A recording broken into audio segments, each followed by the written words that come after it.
Live from the CSI Soccer Complex on the campus of the College of Staten Island, CSI Sportsnet is proud to welcome you into coverage of CSI Women's Soccer and this coverage of the CSI Women's Soccer Fall Classic here on this exciting Labor Day weekend. Today, it's the CSI Dolphins coming in with a record of 1-0, taking on the Sussex County Community College Skylanders, who will play in their first game of the 2015 season. Hello, everybody. I'm David Pizzuto alongside Mike Maybusky. We welcome you in to another season of coverage of women's soccer here at the campus of the College of Staten Island. The Dolphins, Mike, you were here on Tuesday of this past week. They scored a 4-0 victory over New Jersey City University, a game that you called with Chris Soriano. Dolphins got off to a little bit of a sluggish start, Mike, but they scored 3 goals in the second half and gave us a pretty good promise into what's to come this season. Yeah, you know, the Dolphins played very well in that game, Dave, especially defensively, really shutting down the New Jersey City University attack for the entire game. And Catherine Dowling got the first goal of the season for the Dolphins in the 34th minute.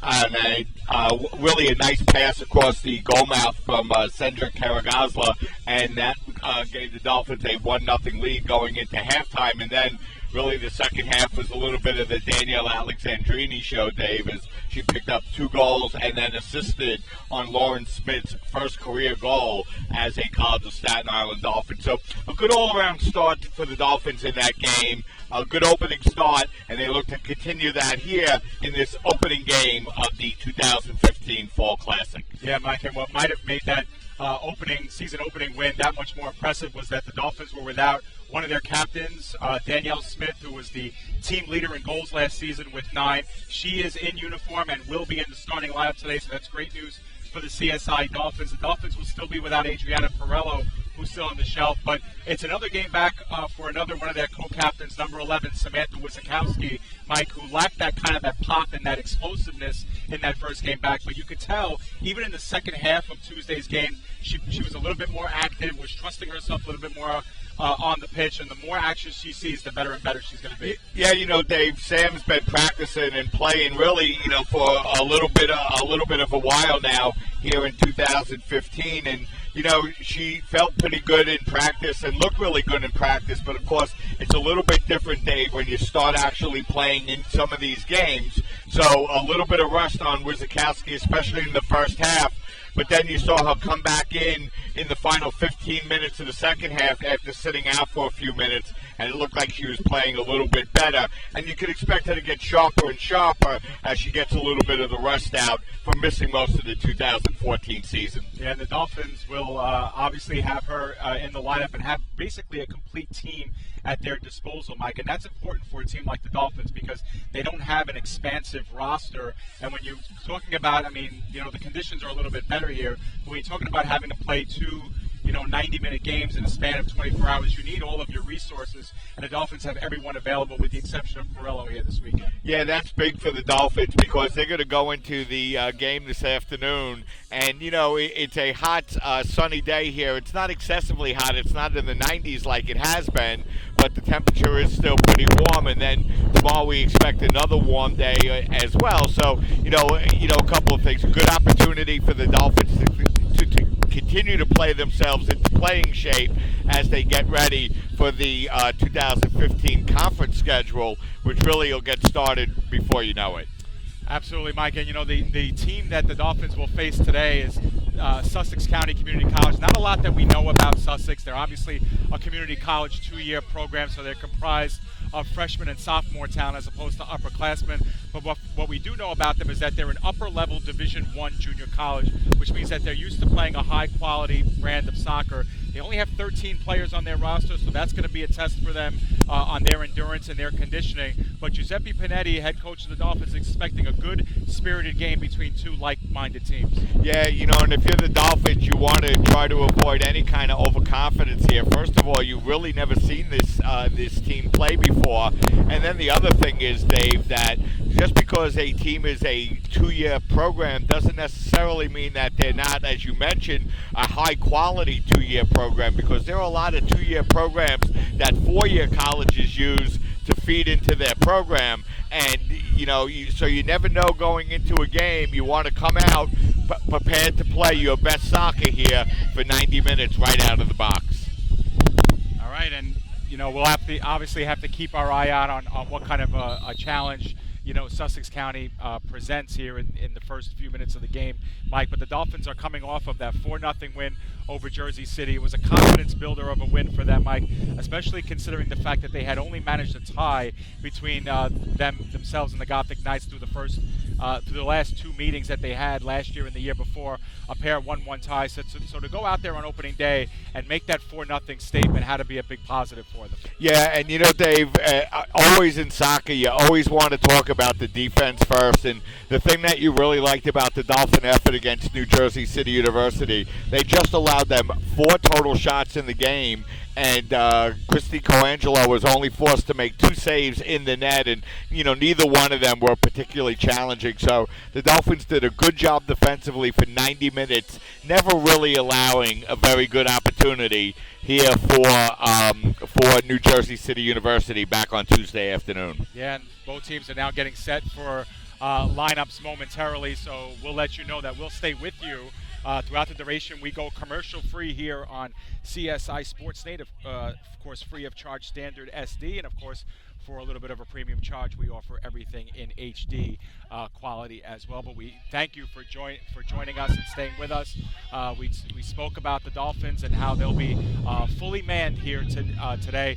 Mike, we should also mention that this is part of a doubleheader at the College of Staten Island, and Game 2 will be CCNY taking on Old Westbury, the same team that CSI will be playing tomorrow afternoon at 12 noon. We will not carry that game, but of course we'll get a good look at Old Westbury later on today before CSI plays them tomorrow. Yeah, and Dave, again, another opportunity for the team to continue to work together, get a couple of quick games, and the one thing we've always said about the soccer season, Dave, is it goes really quick, and once we get past Labor Day, then the games really start. The Dolphins 4 games in between, actually 5 games in 8 days.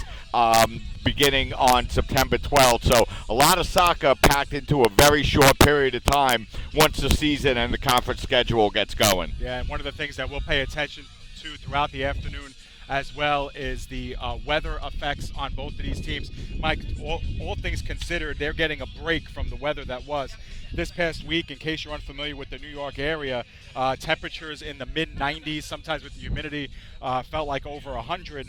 But today, the breeze is moving, probably from the far sideline to the near sideline, if you see it on your screen. And, it makes for a more pleasant day. But still, there'll be a lot of testing as far as the endurance and the conditioning, especially towards the back half of the second half of play. Yeah, Dave, it still is the beginning of the season, and no matter what kind of shape you're in, you're really not necessarily in shape to play 90 minutes of soccer. So it'll be interesting to see how Coach Panetti works the lineup here this afternoon. He got some good quality substitution work in that first game. Leslie Ruiz looked pretty good coming in for her first appearance as a CSI Dolphin, as did Jessica Quiros. So the Dolphins got good play off the bench, played well defensively, did plenty offensively with 4 goals, and went on to a good win here, and they're looking to continue that role here this afternoon. And the other thing, too, we should mention with the Dolphins is that they got off to a good start, Mike. Even though they were only up 1-0 at the half, they were able to score 10 minutes into that game, really set the tone for how the game was going to be. They were going to force New Jersey to take chances at the front and then capitalize via the counterattack down low. One thing about Giuseppe Panetti, Mike, that we know off the bat is he is an offensive-minded coach. He's told us that he wants to attack a lot more this season, and we'll see. His defensive coach, Ariel Schneider, his assistant coach, is a 4-year defensive player and a high-caliber one at that. So they seem to kind of balance each other out. But if Giuseppe Panetti has his way, he wants the Dolphins to be a lot more offensive. Yeah, so, that always makes for good, exciting soccer. So, hopefully we'll see a nice offensive performance here from the Dolphins this afternoon. Mike, why don't we take a look at the starting lineups for both teams as they get set to do the same here at the field? Okay, first we'll talk about the visiting Sussex County Skylanders. The Skylanders' first game of the 2015 season. Olivia Bungie will be the goaltender here this afternoon. The remainder of the starting lineup here for the Skylanders, Poppy Bignell will be out as a freshman player. And as you mentioned, Dave, all freshmen and sophomores in the lineup.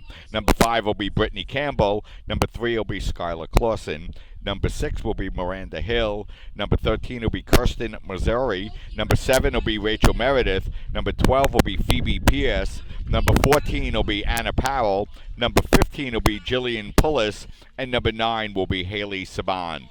For the home team, College of Staten Island, it'll be Christy Coangelo making her second consecutive start in goal for the Dolphins. The remainder of the starting lineup here for the Dolphins this afternoon, Lauren Smith, who picked up her first goal of the season on Tuesday, will be in the back for the Dolphins, along with Danielle Smith, as we mentioned, Dave, in the pregame. Danielle making her first appearance of the 2015 season after missing the season opener with a hamstring injury. The remainder of the starting lineup for the Dolphins, another freshman player, Anna Karen Angulo.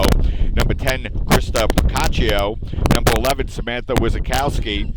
Number 12, Danielle Alexandrini. Number 16, Catherine Mulligan. Number 17, Jennifer Cosenza.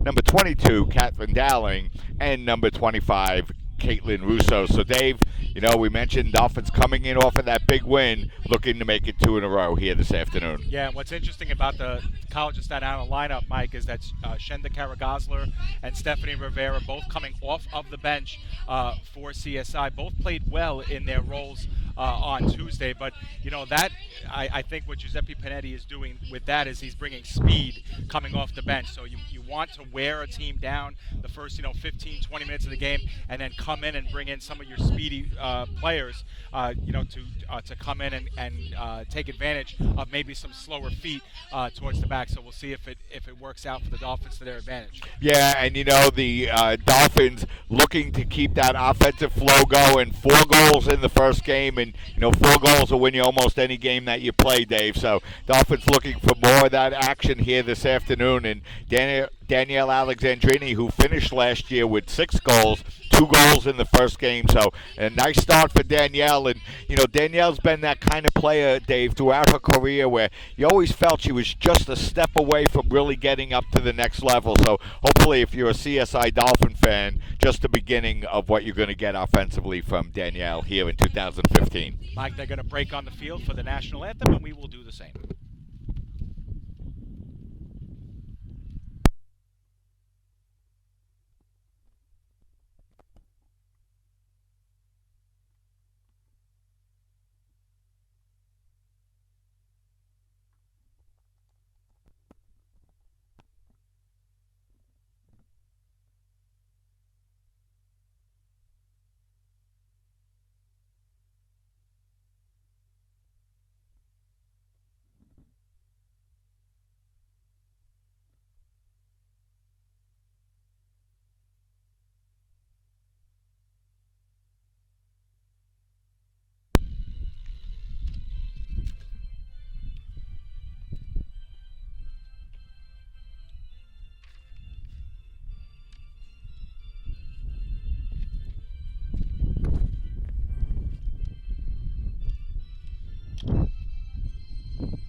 We welcome you back here midfield as we are just about set here for the opening kickoff between the CSI Dolphins and the Sussex Community College Skylanders. You see both teams shaking hands. The Dolphins will be in their blue uniforms, traditionally their road uniforms. Mike, they'll be going from right to left, and Sussex in their home white colors with royal trim going from left to right. So not much that we know about Sussex, Mike, other than the fact that they promise to be a quicker team, a team that wants to move the ball against Giuseppe Panetti's team, and we'll see how the Dolphins weather those first few minutes of the game, Mike, where they truly don't know what to expect. Yeah, that's exactly the thing, Dave. That Dolphins coming into this afternoon's game, really not much information about this Skylander team. So, you usually are able to figure out pretty quickly who the players to watch are, and that's going to be the Dolphins' task here this afternoon. The first thing is to identify who the best players are out on the field. And Alexandrini and Wizakowski will converge the ball. CSI will have the opening possession. You can see it on your screens. Bright sunshine, not a cloud in the sky, but it is breezy here, and that'll make things a little bit more pleasant for the Dolphins and the Skylanders here, as opposed to the midweek heat wave where temperatures were up in the mid-90s. Temperatures expect to get up to about the mid-80s today, Mike. Yeah, much more pleasant conditions. And, 12 o'clock start, Dave, will also help. They'll be done before really the big heat at the end of the afternoon. So we are underway. The opening whistle here. Wizakowski sends things back to Angulo. The Dolphins will work it on their back line. And they will start here with Russo. Russo working near side to Cosenza. Dolphins expect big things from Cosenza this year. The junior, she sends it straight up the pitch, looking to hit Alexandrini. Does tap her on the back. Alexandrini threads one through the middle of the box, but no one home for the Dolphins as Bungie makes the play on the ball, the sophomore. Mike, we spoke about the Skylanders being a community college team and obviously a lot of freshmen and sophomores, but really, Mike, only four sophomores total. So this is a freshman-laden team in all aspects. Yeah, and the teams out in Sussex County, Dave, the high school teams are very good out there, and quality New Jersey high school programs. And like I said, it should be very interesting this afternoon to see what the Skylanders have out on the field. And from what we know about Sussex Community College as well is that they have an international flavor on their team as well. 4 players that hail from Australia on the team, according to Giuseppe Panetti, inside information that we got from Sussex. But again, it should make for an interesting matchup here. The Dolphins have maintained pretty good possession here in the opening minute and a half. They work it now on their back line and will reset things, moving it up to the middle of the pitch to Angulo, converged on by 2 defenders, and now she sends up the middle to Lauren Smith. Smith looking to thread one to Wizakowski, but the Skylanders are there first, and then Bungie kicks it out towards midfield. And Phoebe Pierce showing good speed in the back for the Skylanders defensively on that play. Skylanders dump it back into the CSI zone. Dolphins are there on their back line to collect and look to set up again. That one intercepted down the far sideline. Now battling for it and getting to it was Brittany Campanelle. She tries to get one over in the middle of the pitch. Getting to it is Polius. Polius looking to break one in for Marinda Hill, but Colangelo is there to collect for the Dolphins, so no harm done there on their first legitimate threat by the Skylanders. Yeah, Dave, but, we've played just over 2 minutes into the game, and you can see one thing about this Skylander team, Dave. They're organized offensively and defensively. They're not just running around on the field not knowing what they're doing, so Dolphins better be prepared to play a 90-minute soccer game here this afternoon. Smith will work it backwards to Danielle Smith, who sends one looking to go over the top of the defense. Wizakowski taps it, now gets to it again and spreads out to take a shot, but it was out of the touch line, and this will be a goal kick as it went to the left of Bungie, and she did not have to make the play. Yeah, nice to see Wizakowski make a move in the box, Dave, as Sam's still working off the rust, but hopefully continuing to improve as she gets more time out on the field. Yeah, and you can see it visually. Obviously, Wizakowski wearing the brace on the leg, and that will certainly limit her in some respects, but she looked a lot better in the second half against Jersey City than she did in the first half. Some of that tentativeness was gone, and I'm sure that'll develop with each minute she plays. Dolphins once again collect. This is Lauren Smith in the middle, dynamic freshman, working right to left, looking to send one to the left side. That one was intercepted by Maritzi. Maritzi now working it up the near sideline, trying to get past Angulo, shoulders her off, looking to get back to the sideline. Angulo with nice defense. Ball goes out of bounds. It'll be last touch by Maritzi, and it'll be CSI ball. Yeah, that was a nice run that time by Maritzi, Dave. A very nice-sized freshman player for the Skylanders as she was able to dribble that ball up before losing possession. Russo sends it over to Alexandrini, who chips it back to the defensive line, and it is promptly cleared out by Meredith. Ball was out of play. CSI will once again have a throw-in. Cosenza will do the honors. sideline play. Moritzi there, trying to shed Alexandrini. Alexandrini looked like she might have won it, but Moritzi collects it back and sends up. Number 14, Anna Powell, wearing the captain's band for Sussex Community College. It's played to the middle of the field and now near the midfield line, as the Skylanders will try their hand on the far sideline, but Dowling's there to break things up. Skylanders converge on it, they give it away, and both teams kind of turn the ball over back and forth near the midfield stripe.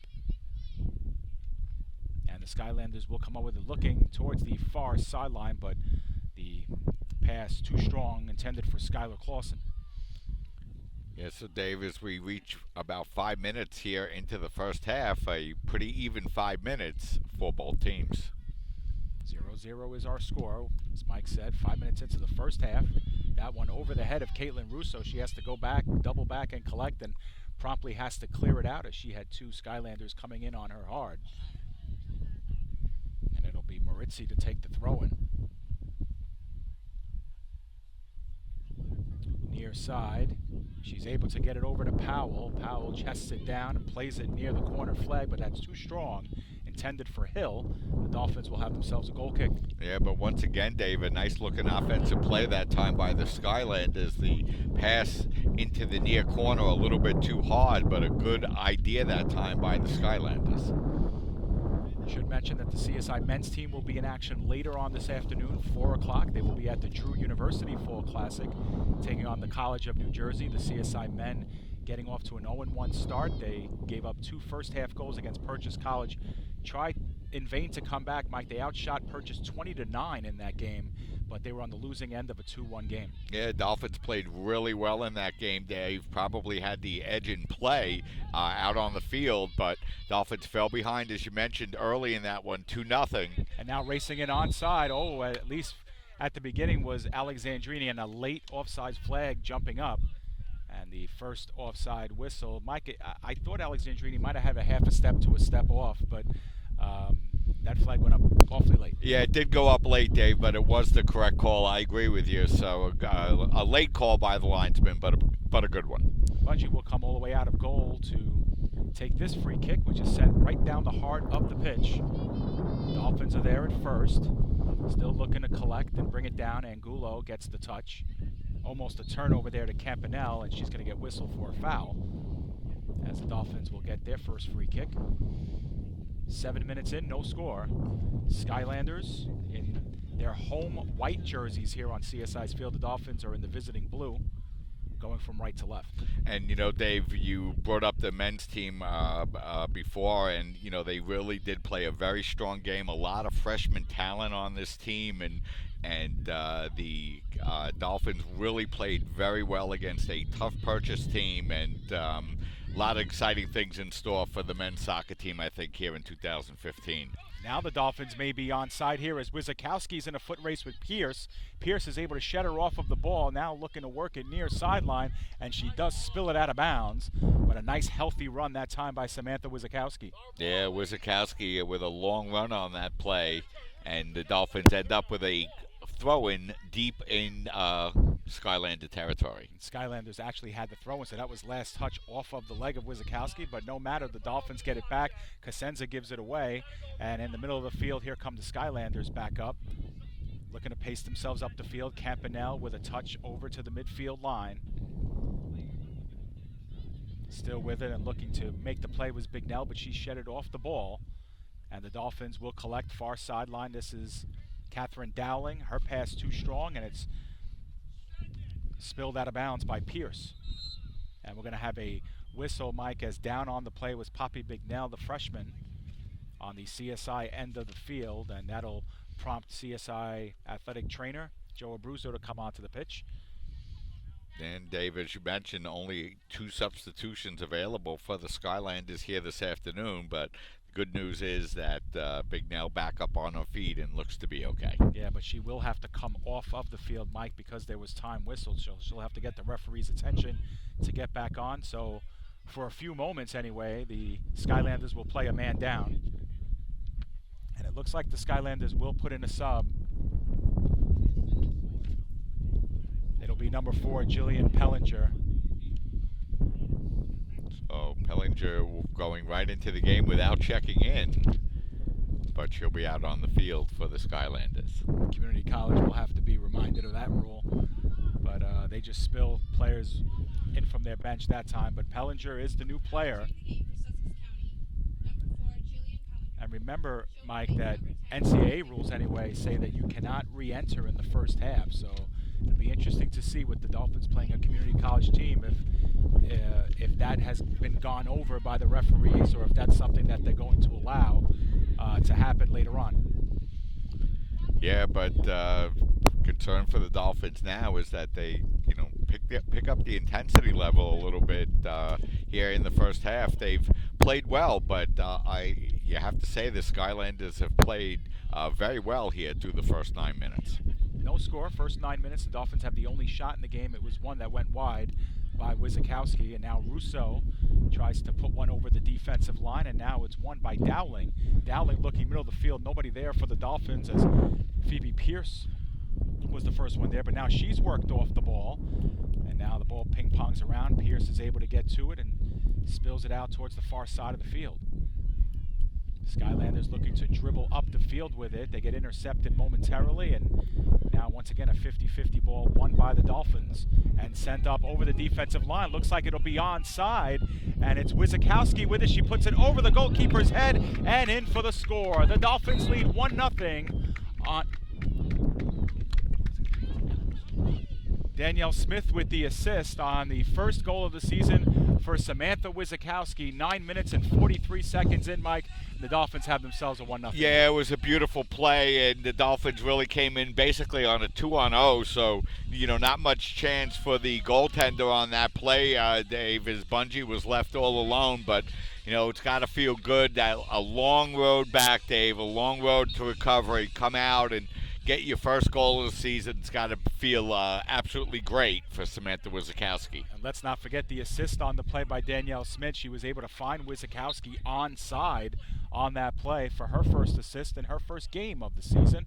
So the Dolphins are up 1-0. Yeah, and obviously, Dave, the CSI Dolphins' fortune is in 2015 highly tied to the productivity of Danielle Smith and Samantha Wizakowski. So nice to see them hook up here early in the first half and give the Dolphins that big first goal, take a 1-0 lead, and hopefully start to put some more pressure on this Skylander team. Yeah, that'll force Sussex Community College to obviously have to amp up offensively, and that'll make them take chances. Meanwhile, getting sprung is Campanelle, but promptly there to break things up was Procaccio, who played very well defensively in that game against Jersey City on Tuesday.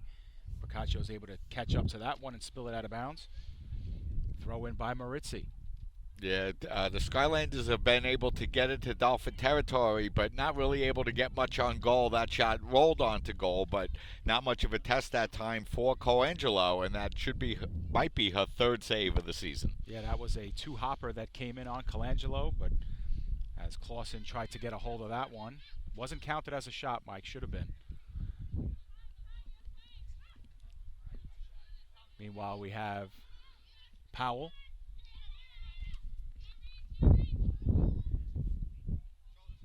Midfield, once again, is where the Skylanders elect to attack, but the Dolphins are there to break things up. 11 and a half minutes in, the Dolphins on a goal by Samantha Wizakowski, her first of the season. They have a 1-0 lead. They've outshot the Skylanders 2-1 here in the early going. Yeah, and the Dolphins right back in action, Dave, tomorrow afternoon at 12 o'clock against Old Westbury. So a couple of big tests here for the Dolphins here in this 2015 Fall Classic. Good start leading this one 1-0. And as we mentioned in the opener, in case you missed it, the CCNY Beavers of the CUNY Conference will be playing against Old Westbury in a game following this one. We will not bring that game to you, but then tomorrow this Fall Classic will continue with the Dolphins playing Old Westbury, and this Sussex Community College team will be facing CCNY. Yeah, and if you're Coach Panetti, a good opportunity to watch one of your opponents in the CUNYAC Conference, as well as an opportunity to see firsthand your opponent in tomorrow's game. Absolutely. I'm sure the Dolphins will be sticking around for game 2. Maritzi, meanwhile, will have the throw in from right in front of her own bench. She works it up the sideline. She's got a big throw, Mike. And Maritzi will just do it over again as the Dolphins promptly spill that one out of bounds. And you really, Dave, you got to like the way Kirsten Maritzi plays. She's a big, strong player. She can throw the ball a mile in on the throw-in. She's only a freshman. And obviously a very talented one for the Skylanders. They work the ball midfield, a lot of 50-50 action. Alexandrini was looking middle of the field. Nobody home, though, for the Dolphins. And collected by Hill. Hill works it up the middle of the field. And now looking to get to the legs of Powell. Anna Powell looking to work it against Anna Angulo. Once again, the ball won near midfield, but then given away. That's one thing we've seen a lot of, Mike, here in the early going. A lot of play in the midfield, a lot of turnovers back and forth as Russo sends one over top and out of bounds. Yeah, and that time the Dolphins really a little bit of an unforced error on that play, Dave, knocking the ball out of bounds. It'll be a throw-in for the Skylanders as Angulo got her first touch just a moment ago here, Dave, of the afternoon, and I thought she had a very good game against New Jersey City University. A lot of touches on the ball, very involved both offensively and defensively, and one of several exciting freshmen for the CSI Dolphins. Yeah, Giuseppe Panetti before the season started was talking about Anna Karen and players like Lauren Smith really, being a big force for this team in their opening season. Catherine Mulligan is another one of those players. She plays center back and hasn't had too many touches here in this opening 15 minutes or so, but fully expects to be a big part of this team. Well, and she also played very well defensively, Dave. She played all 90 minutes in that first game, and, for a freshman player playing in her first game, she had a couple of very deft touches on the ball. So, again, another exciting freshman player here for the Dolphins. Wizakowski tries to put one over the defense. Alexandrini got a quick touch on it. The ball rolls towards the middle of the box, at the top of the box. And Lauren Smith is able to catch up to it, feeds it backwards to Danielle Smith, no relation. And now the ball put back up top near midfield, taken away by Caitlin Russo. Legs tangle, Russo continues to play it. But the Skylanders are there once again to clear almost over that back line. Procaccio was able to get ahead on it. Give away by Mulligan briefly. Dolphins continue to work with it. Ball goes out of bounds, last touched by Anna Powell. Yeah, once again, Dave, the Dolphins doing a pretty good job defensively, and they really haven't allowed a quality opportunity thus far in the 2015 season, shutting out New Jersey City University. And although the Skylanders have been able to get deep into Dolphin territory here in the first half, never really got that big scoring opportunity as of yet. Yeah, that's one of the things that the Dolphins, when you win 4-0, Mike, a lot of the focus is on offense and how well you did, but really defensively, they did really well. So Skylanders once again try to work it up the middle of the pitch. The Dolphins are there. They've got numbers right there in the middle, Mike. It seems like that's where the Skylanders really want to operate, Mike, choosing not to really go on the wings. Here's one play to the wing and spilled out. It'll be a throw-in for Sussex. Yeah, that time Hill tried to drive down the far side of the field. Dolphins knocking it out of bounds, and the Skylanders to throw it in. Play near the corner flag by Sussex. It goes out of play, and now we might see our first corner, Mike, of the game. It'll be taken on the far side. 17 minutes in. Dolphins with a 1-0 lead, a goal by Samantha Wizakowski in the 9th minute of play. Big chance here for Sussex, a low line driver to Hopper and played straight up in the air, and it's out of play, and this will be a goal kick for the Dolphins, and CSI will get their first substitutions of the game, almost like clockwork, Mike. We said it. Shenda Karagosler comes in along with number 4, Leslie Ruiz. The Dolphins get faster and quicker. And the Dolphins tried to play the ball. Well, they had subs coming in and out of the game. Danielle Smith will come out. Yeah, Smith getting 18 minutes or so of playing time in that first half. In this first half, Dave. Now we'll come over to the sideline, get a little bit of chance to rest and get ready for the second half. And checking out as well is Jennifer Cosenza, and a couple of substitutions for the Dolphins as the senior and the freshman check into the game. Didn't see a whole heck of a lot of touches for Cosenza, but she was active here on the near sideline. So we are 18 minutes in. Once again, Cosenza and Smith cannot come back in the first half, so their first half is over.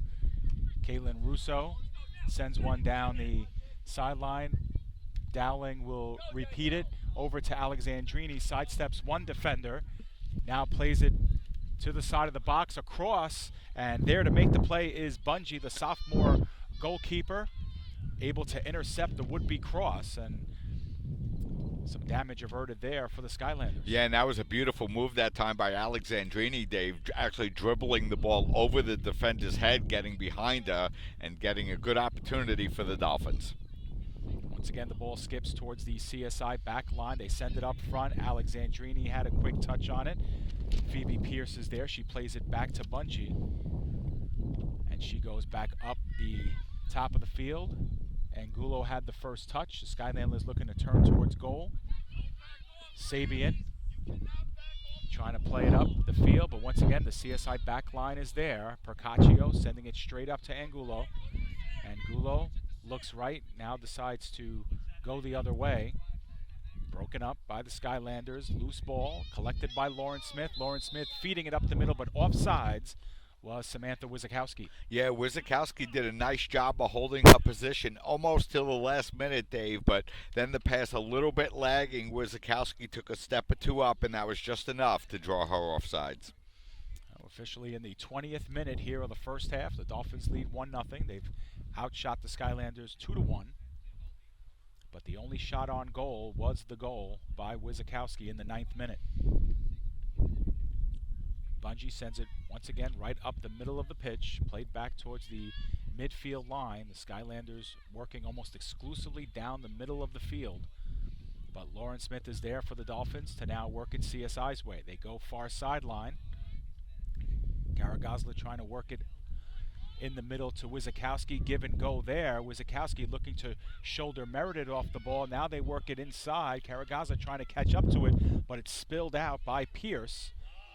And this will be a throw-in for the Dolphins from down deep, Mike. Yeah, that was a really nice play that time by the Dolphins. It looked like the Skylanders had that well defended. It was really 1-on-3, and then Wizakowski was able to move the ball forward and nearly ended up with a chance for the Dolphins. The Skylanders now have to clear as that ball getting bounced around in the box, but out come the Skylanders far sideline, but passed too hard there on the far side, so the Dolphins will be able to recollect. Ruiz will do the throw-in.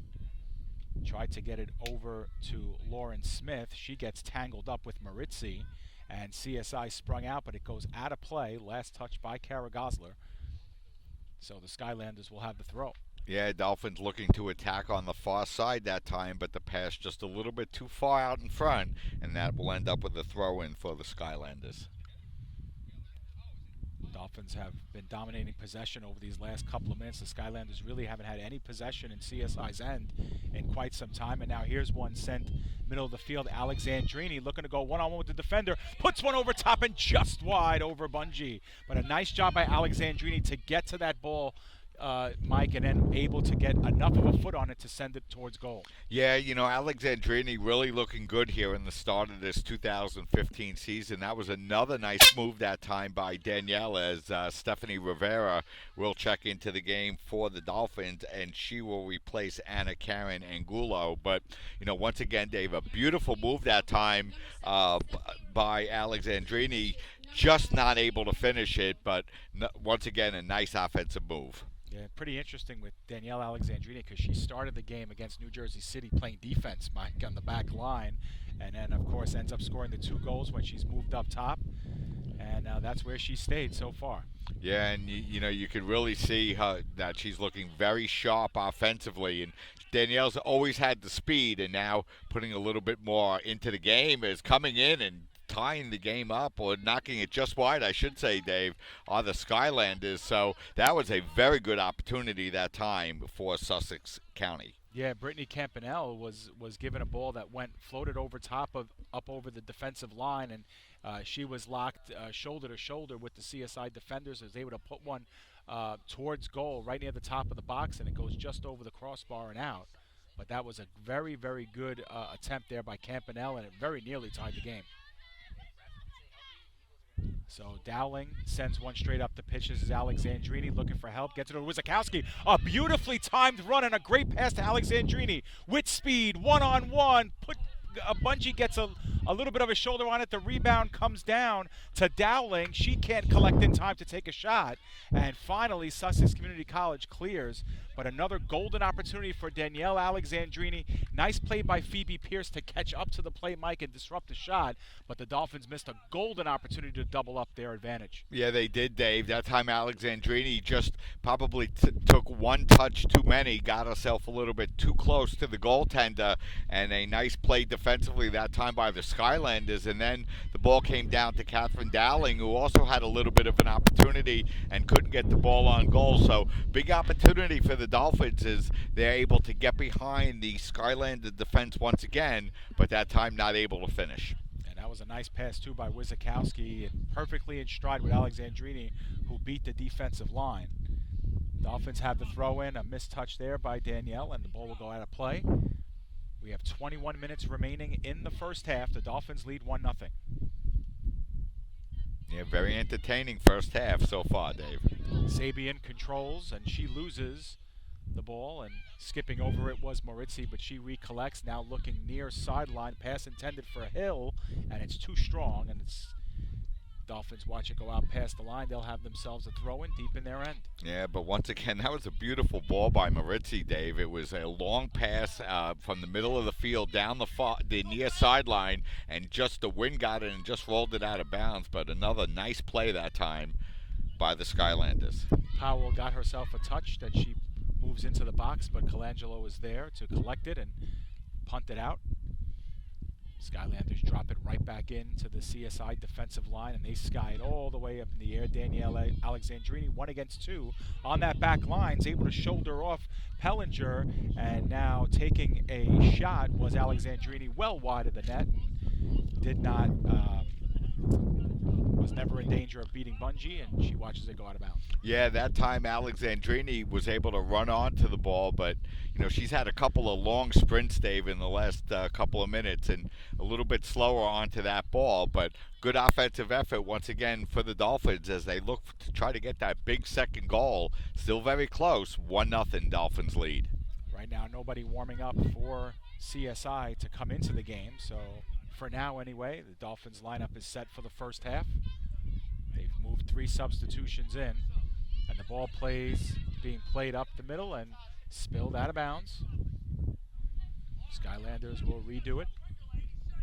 Pellinger will be the player to throw it in.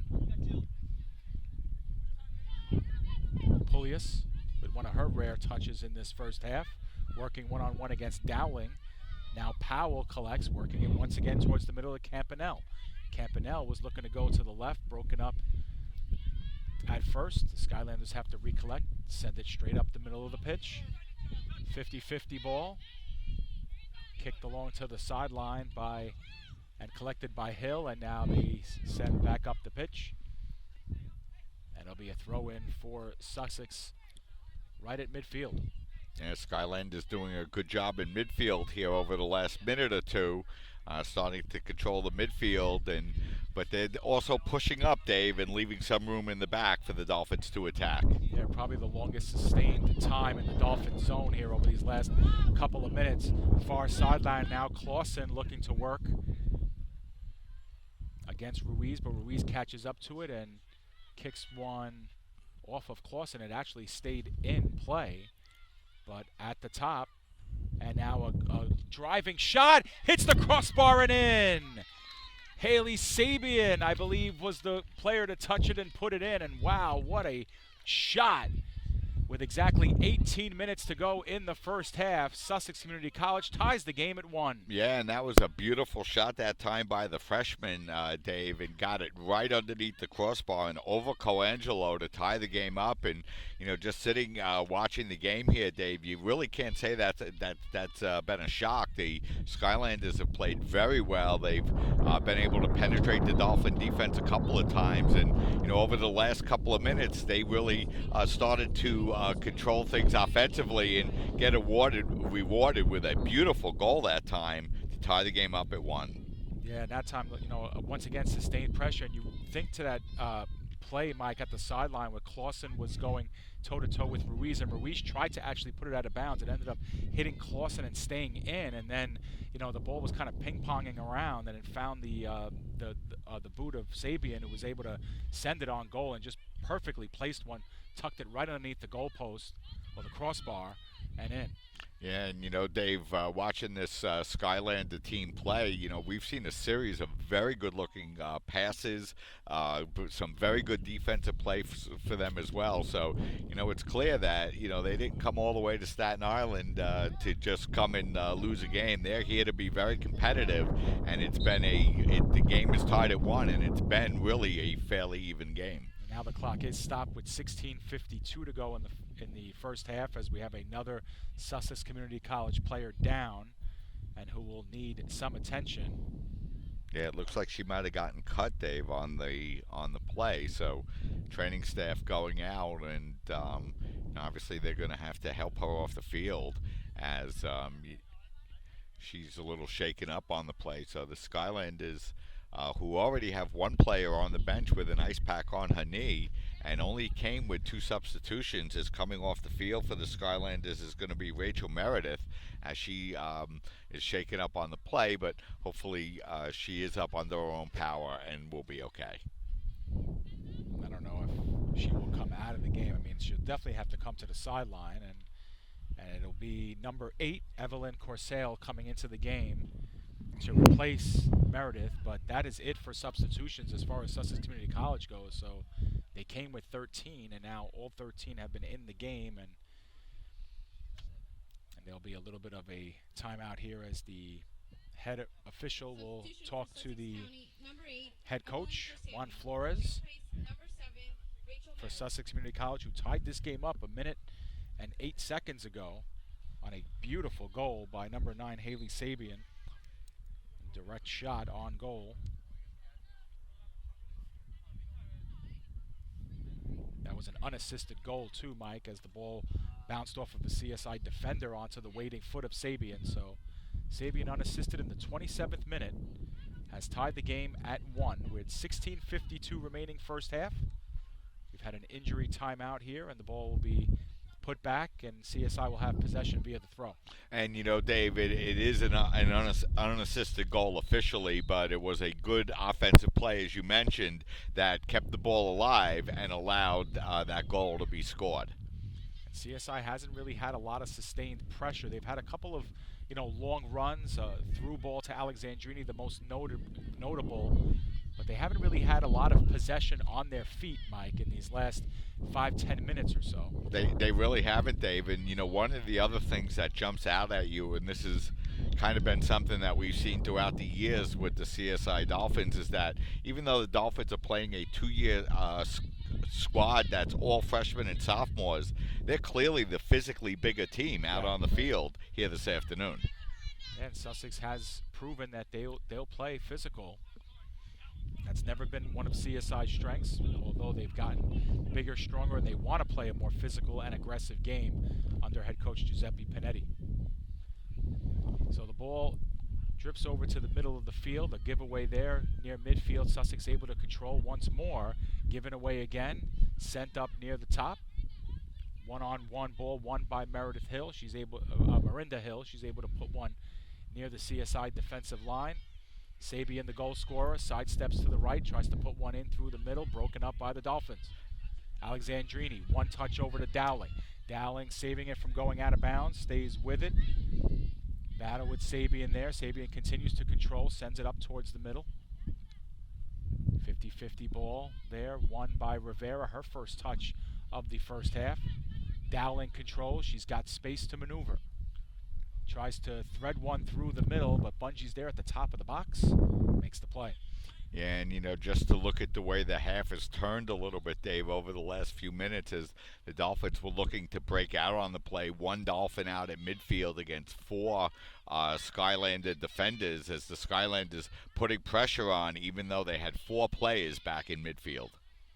Now the Skylanders control once again at midfield. This is Pugliese trying to thread it through the middle, intercepted by the Dolphins. Sent up by Ruiz, and now Ruiz springs Alexandrini in a foot race. With Hill, Alexandrini continues to win it. Left-footed shot over the crossbar and out of play. Yeah, and that's the second time, Dave, here in the first half that Alexandrini had a golden opportunity, and that one was even better than the first opportunity, as she ran right down into the center of the field and really could have put the ball anywhere on either side of the net. She had a lot of room, but unfortunately, if you're a CSI Dolphin fan, she ends up drilling the ball over the top of the net. It's an injury. Yeah, Dave, I believe that she could check back in because she left because of an injury. I'm not sure the rule. I seem to remember. It's incorrect. It was a straight substitution. If she comes out of play, she can then come back in. But if she's substituted out of the game, she cannot come back in. Unless they've decided to subside the rules because of community college. But that's an incorrect substitution. Well, Wizakowski with a right-footed shot, and it is collected by Bungie for the save. So Wizakowski getting the goal score for the Dolphins with another golden opportunity, but that time it's Bungie making the big save for the Skylanders.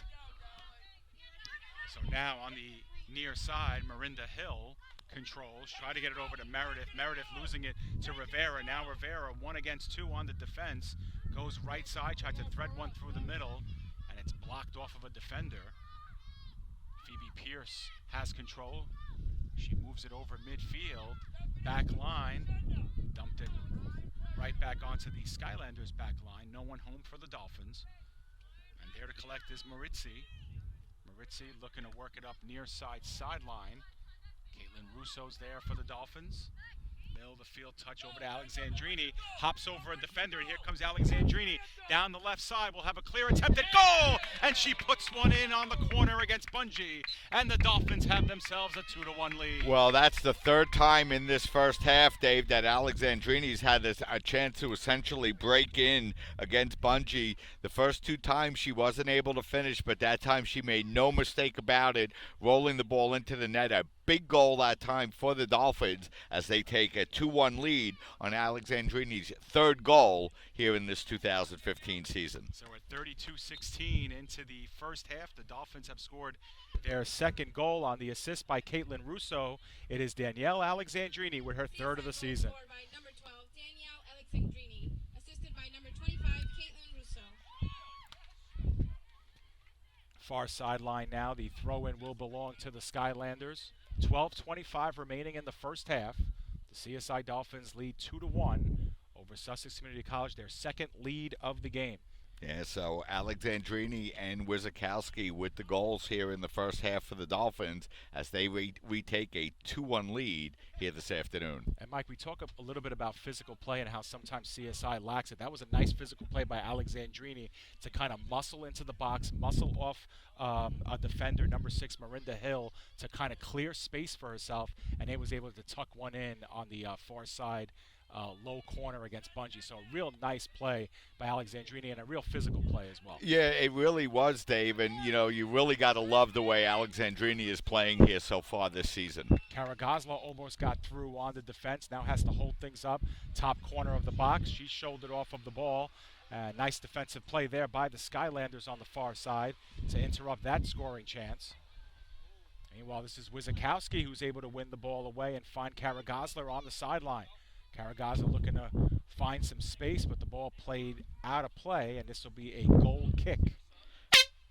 Yeah, that was a nice defensive play that time by Phoebe Pierce, Dave, because if she didn't get in the way of that pass, Wizakowski was breaking in all alone on the far side, and it was that good defensive play by Pierce, and it ends up with the possession going to the Skylanders.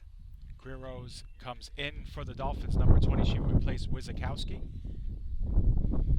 So there is the fourth substitution of the half for the Dolphins here with 10:45 remaining in the first half. The Dolphins with a 2-1 lead, goals by Wizakowski and Alexandrini. And once again, if you're a Dolphin fan, lots of positive things. Onside is Alexandrini. She puts one once again into the net. Alexandrini saw Bunchy coming in towards her right, put it to her left, and the Dolphins lead 3-1. Yeah, you know, Alexandrini has really been the offensive star for the Dolphins here in 2015. And, you know, Dave, in the last two halves of play, she has 4 goals and assists.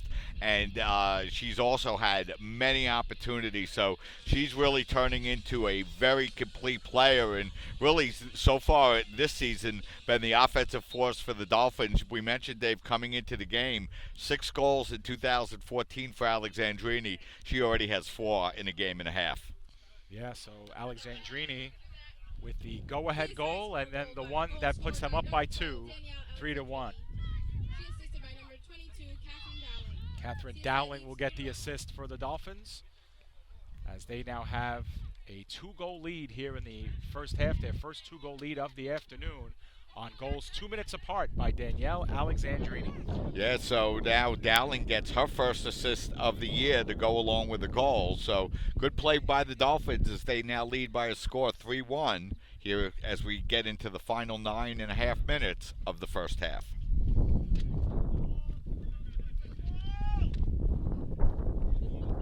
CSI will get in a substitution at the next available instance as Victoria Ventimiglia will get set to come in. Substitution should have went in for the Dolphins. They didn't pick up on it. And with the game, with the ball on is the Skylanders. Now Dowling works that ball out of bounds. Now the substitution will come in for the Dolphins. Ventimiglia will check in. She will replace number 4, Leslie Ruiz, who gets an abridged first half of her own. 9 minutes to play here in the first half. Dolphins lead 3-1. Russo, wearing the captain's armband, will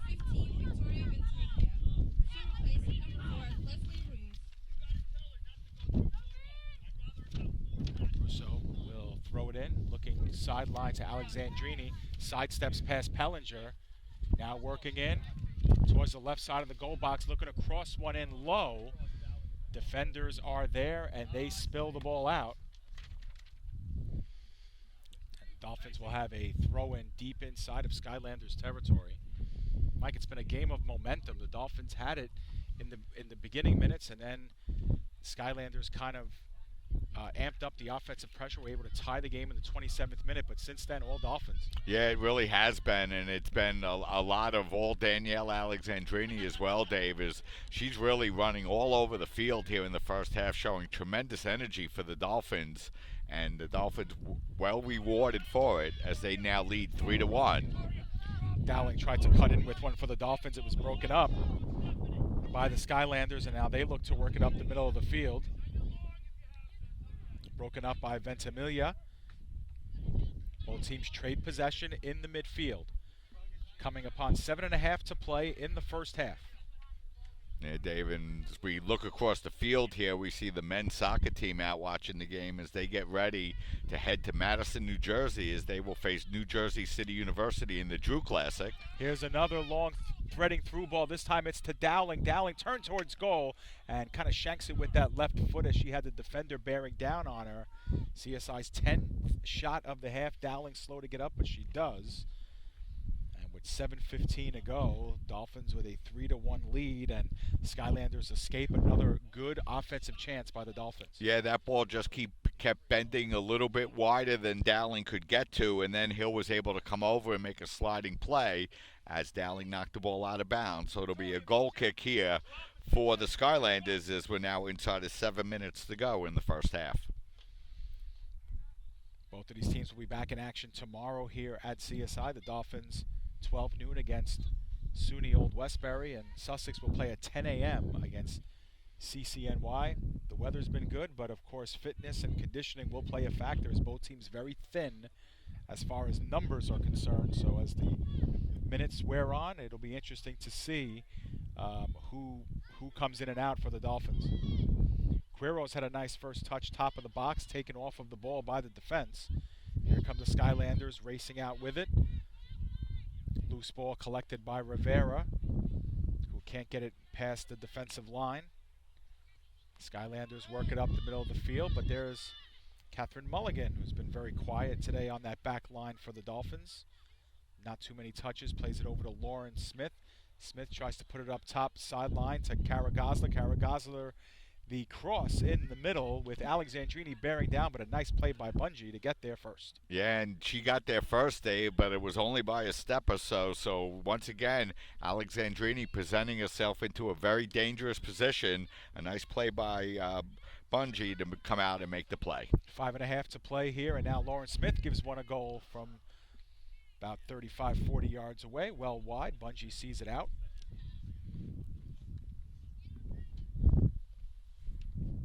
At the conclusion of this game, it will be Old Westbury against CCNY. We will not bring that game for you here on Sportsnet, but pretty sure both of these teams will stick around for a little while to see who tomorrow's opponent will present to them.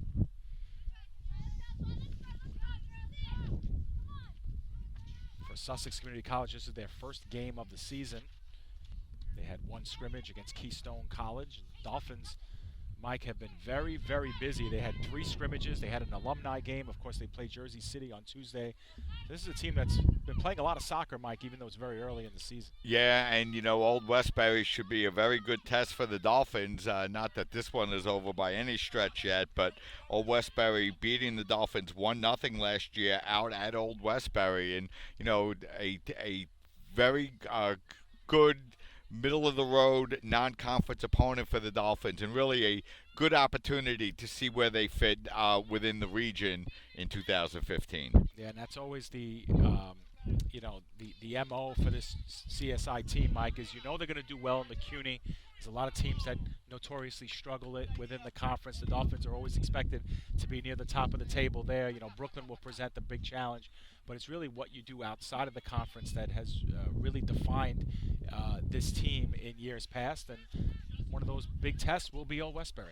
Yeah, and a lot of good non-conference games coming up early in the season. Rutgers, Newark, Mount St. Vincent, Purchase College, all early in the season for the CSI Dolphins before they open their CUNYAC schedule on September 16th against Medgar Evers. Yeah, that'll be the conference opener. The Dolphins will be heavy favorites against the Cougars when they meet up. The Cougars had lots of trouble last year with their program, and we'll see how far they have come in 2015. But when you think of CUNY soccer, Mike, really the 2 programs that come to mind are Brooklyn College, which obviously has won back-to-back CUNY championships, and of course the College of Staten Island, which has been in the final both years. Yeah, and the Dolphins and Brooklyn College will meet for the only time in the final CUNYAC regular season game on October 17th. That'll be right here at the CSI Soccer Complex. So the Dolphins will not even face Brooklyn College, Dave, until the final conference game of the season. Yeah, and then there's a pretty lengthy layoff between that and the first postseason game as well on the women's side. So plenty of action, though, with non-conference play as well, scattered throughout. Yeah, and, after that Brooklyn College game, William Patterson and Rutgers Camden. So a lot of interesting non-conference challenges for the Dolphins. Here's a nice run by Shenda Karagosler, who was left alone there. Now is able to cross it in. Dowling is alone near the doorstep and is able to punch one off the defender. Straight up in the air to Bungie, who mishandles. CSI is able to get there. We have a whistle as there might be a foul called on the play against the Dolphins. It'll be a free kick for Sussex Community College, but innocent-looking play, Mike, originally, but Karagosler's able to send a nice cross in there. Dowling maybe with a little bit of a misplay. She was right on the doorstep. All she needed to do was punch that one home, bounced it off a defender, the ball scrambling around. Yeah, Dowling with a couple of opportunities in the box here in the last couple of minutes. As you said, they might have mishit that one a little bit on the play for the Dolphins.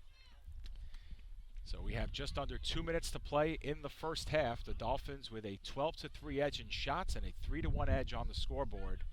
A couple of goals by Danielle Alexandrini in the 33rd and 35th minute have broke this game open a little bit. It's been all Dolphins since then, but here come the Skylanders looking to attack, taking off the ball. Dowling now with it. Dowling near sideline, looking for numbers, looking for space. Dips to her right, tries to play one through the middle, finds Alexandrini, one touch by the defender, tried to play her off of the ball, and able to punch it further up the field is Meredith. Meredith finding Powell. Powell looking near sideline to Hill. Hill with plenty of empty space. Crosses one through. Mulligan is there first for the Dolphins. She spills it outside of the box. Dowling trying to catch up to it. She plays it up towards the middle to Rivera. Rivera back to Dowling. Yeah, and you mentioned Dave Mulligan, very few touches, but that was a ball in the box. Now looking to come onto one is Lauren Smith, trying to meet it. Bungee's there first, sends one sky high to Dowling. Dowling plays it off the head and out of bounds. And just a nice, solid defensive play that time by the freshman to knock the ball out of harm's way. We are under a minute here in the first half, coming upon 30 seconds left in the first half. If you're Sussex, you want to avoid giving up a late goal, and obviously if you're the Dolphins, you don't want to let down here in the final minute. Yeah, this is a big offensive sequence here for the Skylanders. Nice play by the Dolphins to take it in midfield. And now straight up the pitch, the pass intended for Alexandrini, but she is offside. Once again, a late flag coming up while Alexandrini is about 10 steps into her sprint, Mike. Kind of unfair for the senior Alexandrini. Well, not only that, Dave, I thought the first flag was late, but the call was correct. That call was a lot closer. So that is it for the first half of play, as the CSI Dolphins, on goals by Samantha Wizakowski and 2 by Alexandrini, take a 3-1 lead into halftime. Mike, the Dolphins outshoot the Skylanders 13-3. And it looks like they'll put 15 minutes on the clock for halftime. Yeah, and Dave, a lot of positives for that Dolphins in the first half. And, the Skylanders came out and they played very well here in the first half and, really gave the Dolphins all they wanted. And it was nice to see CSI come out and respond after the Skylanders came on to tie the game up. A couple of quick goals by Danielle Alexandrini, and the Dolphins go into halftime with a 3-1 lead. Yeah, so the scoring summary, the CSI Dolphins scored first in the 9th minute of play. A goal by Samantha Wizakowski, her first of the season. On the assist by Danielle Smith made it 1-0. The Skylanders got back on the board and tied things up in the 27th minute. A goal by Haley Sabian, the freshman, her first career goal. The goal unassisted. Just inside the crossbar to make it a 1-1 game. Then in the 33rd, it was Alexandrini on the assist by Caitlin Russo. A goal scored of the box. And then 2 minutes later, Alexandrini strikes again as she gets in a pass from Catherine Dowling to make it 3-1. Yeah, so good first half for the CSI Dolphins as they outshot the Skylanders 13-3 in that first half and lead by a score of 3-1 as we look behind us and see head men's soccer coach John Tardy as they get ready to head out to Madison, New Jersey for a big game against New Jersey City University. Dave, the Dolphins able to defeat NJCU last year in 2014. So Dolphins will play TCNJ, Mike, the College of New Jersey. They fell to TCNJ 2-0 in last year's game. And then, of course, tomorrow the Dolphins will be playing the Drew University Rangers, who host the tournament. So 2 very tough non-conference games for the Dolphin men, and in an unforgiving season, Mike, because their first 5 games are on the road against some very difficult opponents. And you remember, Dave, the Dolphins started the 2014 season 0-5, losing 5 tough road games to start the season. Really hoping to do better here this year, and a big chance this afternoon to go out to Madison. And if you saw that game against Purchase, you got to feel very happy with all the new talent on this team. A lot of turnover from last year's team, Dave, but a lot of exciting freshman talent on this team as well. Yeah, absolutely. And one thing about soccer, Mike, especially on the men's side, is it's so much more important how you finish than how you start, because the season can be unforgiving in terms of conditioning and especially in the middle. So injuries always take a big part of the team too. So we'll have to see how the Dolphins weather that. So the Dolphins getting ready to start, Dave. Let me turn it over to you for a second. Yeah, absolutely. The Dolphins are 3-1 leaders, 13-3 in shots. They've really dictated play.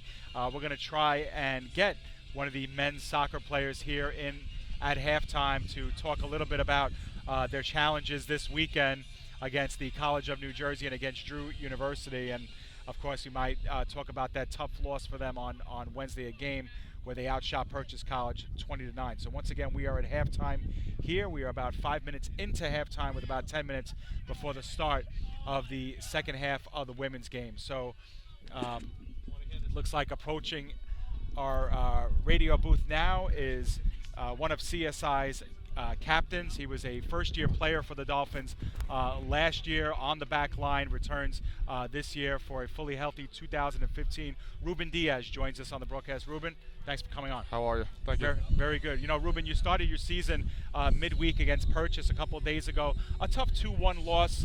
You know, number one, how did it feel to finally get out there and start playing? And tell me a little bit about how that game went for you guys. Well, the nerves were definitely there.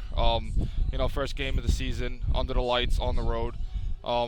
Played a pretty good opponent, but, you know, I felt like we dominated. We couldn't put the ball in the net, had a couple rough calls from the ref. A couple of our freshmen stepped up big, you know. Overall, I think it was a solid performance, something that we should build on, and something that we should be excited about. Yeah, and let me ask you, especially as a captain, it means so much more to have such a young team. You know, last year, you know, you only had the one senior in Alfonso Castaneda, and then this year, it's not like you have a senior-laden team either. Still a very young team, a young developing team. A lot of new faces are going to mix in pretty regularly, and you guys play a lot of soccer these first couple of weeks. Tell me a little bit about, as a captain, how you manage that dynamic on the field. Well, the talent's there. We have a young group, but a group that's, you know, willing to learn, willing to produce on the field. It's not so much about teaching them. It's more so about you know, getting them excited in the right way. We don't want guys going out there being nervous, being anxious. We want them just settling down, playing the game. It's the same game they've been playing their whole lives, you know, just at a higher level. So. One of the things Mike and I have been mentioning about the men's soccer team is the fact that not only do you guys play a lot of soccer these first couple of weeks of the season, but you play a lot of really good national caliber opponents. Obviously, Purchase was in the tournament last year. You play a tough College of New Jersey team today. Drew University, less than 24 hours from now, you know, for another game this weekend. And then you go on the road against King's College, a team that, you know, handed you a pretty decisive loss last year. Tell me a little bit about the caliber of opponent you guys see these first couple of weeks of the season, and whether that helps or hurts you. It's something that we're up for. It's you know, we have the talent this year. It's building blocks up until conference play. You know, we're confident in our conference, and we're thinking beyond that. And these are the teams that we're going to see at the level that we want to reach, which is the national tournament. So it's just a building block up until the bigger picture here. And last question for you, Ruben. I know you mentioned the CUNY conference as a whole last year. Your first run through the conference. You know, which teams kind of stood out from you? Obviously, Baruch winning the championship, but you know, you guys played them hard during the regular season, and it was a tough loss in the postseason. But who does this team really have its eye on to kind of take down and get to that pinnacle? Every team is irrelevant if we play our game. I'm very excited with the group that we have this year, and you know, I could really picture us doing some big things. So I'm excited for the road ahead. Well, Ruben, you know, good luck to you today and throughout the weekend. Thank you for stopping by. I appreciate it. Wish you all the best. Thank you for having me. All right, terrific. That was Ruben Diaz, captain of the CSI Dolphins men's team. We took him away from trainer Joe Abruzzo for a while, Mike, he was being summoned. But always great to hear a good young man with a good head on his shoulders leading what should be a very good team this season, Mike. Yeah, Dave, I don't think there's any question that the way the Dolphins looked in that game, they're definitely going to be a force to reckon with. Absolutely. And meanwhile, a force to be reckoned with so far is the CSI women's soccer team, Mike. 7 goals over the first 3 halves of play this season. 3 against New Jersey City in the second half, and then 3 more here in the first half. And, you know, you mentioned it a couple of times during the first half, Mike, but Danielle Alexandrini, 6 goals all of last year, 4 goals here in the first 130 minutes or so of soccer. Yeah, and it's not only the fact, Dave, that she's been scoring goals, but, you know, you mentioned her physical play early in the first half. She made one move on the defender where she put the ball over the defender's head and then stepped in on it. Another couple of beautiful runs. She's clearly in fantastic physical condition, Dave, because she was running up and down the pitch the entire first half. So a lot of real exciting things from Danielle Alexandrini. And, you know, so far in 2015, you got to say, Dave, she's the offensive force to be reckoned with on the CSI Dolphin team. And Mike, one of the positive things that we've seen from Alexandrini is her physical play as well. And Mike, at all of 5'0", she is CSI's smallest player. And to see the kind of physicalness coming inside the box, her ability to shoulder off the defenders is a real promising step in the right direction under some new leadership for the Dolphins. Yeah, and Danielle has always been a little bit of a chippy player, and never afraid to stick her nose in, despite, as you mentioned, usually being one of the smallest players out on the field. So a lot of exciting things for the Dolphins here in that first half, but still a big 45 minutes to go. The Skylanders have shown themselves to be a very good team offensively and defensively. They showed a lot of spunk and a lot of fight coming in with all freshmen and sophomore players and only 13 players on the roster. Thought they played very well in the first half, Dave, and Dolphins got to come out and play strong here in the second half and really try to get that next goal and open this game up and try to seal it early and get themselves ready for Old Westbury tomorrow afternoon. And one of the players we'll be speaking to at the conclusion of this game, Mike, is Samantha Wizakowski, who, of course, is coming back from injury, played, most of the game against New Jersey City, was substituted in and out, but scores her first goal of the 2015 season here today. That had to feel good in the 9th minute for her. Yeah, it definitely did, Dave. And the other thing you liked about Sam in the first half was you could continue to see her getting a little bit better, a little bit more confident, because, sometimes you come off of these injuries, Dave, the doctors clear you, and there's nothing medically wrong necessarily with your knee, but as you continue to build up strength in it and get more confidence in it, that frees your mind up to do the things that you need to do physically. So there's the physical recovery from these injuries, and then there's the mental recovery as well. And the mental recovery is when you go out and you see yourself performing, and you see that you're being able to move a little faster and getting a little bit stronger. And like you mentioned, Dave, that goal in the 9th minute for Wizakowski, really a big morale booster for Samantha. Yeah, and the assist on that play, Mike, was from Danielle Smith, who, of course, missed the first game as well. So that was a nice welcome back for her. Danielle only played about the first 18 minutes of this game, Mike. Came off. We'll see if we see her more in the second half. But she, too, looked pretty good out there in her limited role today. Yeah, she had a little bit of a tweak in her leg and missed the season opener. And, the last thing you want to do early in the 2015 season is push a player a little bit early, a little bit before they're ready, because Dave, this NCAA Division III soccer season is so short that really any kind of even minor injury in the leg area could spell missing 50% of the season. So you really want to be careful in the early going and let her build up. And here in the second half, with the unlimited substitution, she can come in and start, and depending how Coach Panetti feels, he can bring her in and out of the lineup in the second half. And while we have a couple of minutes, Mike, let's go over what's next for CSI. I mean, obviously, tomorrow they'll be right back here at the at the CSI Soccer Complex. They'll be facing Old Westbury, what promises to be a tough game for them. Only a 1-0 game last year against the Panthers. And then, Mike, 5 straight road games. We mentioned a little bit, of them in the first half. But on the road against Rutgers Newark, always a tough game for the Dolphins. They've never had very good success against Rutgers Newark. They're away against Mount St. Vincent. They're away against Purchase. Away for their CUNY opener against Medgar Evers, and then away again against Lehman College, and that's all in a span of 2 weeks' time. So Dolphins playing a lot of soccer, and a lot of it will be on the road from here on out. Yeah, and Rutgers Newark, I'm sure, has not forgotten that 1-0 loss from a couple of seasons ago. So they're going to really look to take it to the Dolphins, and you know what?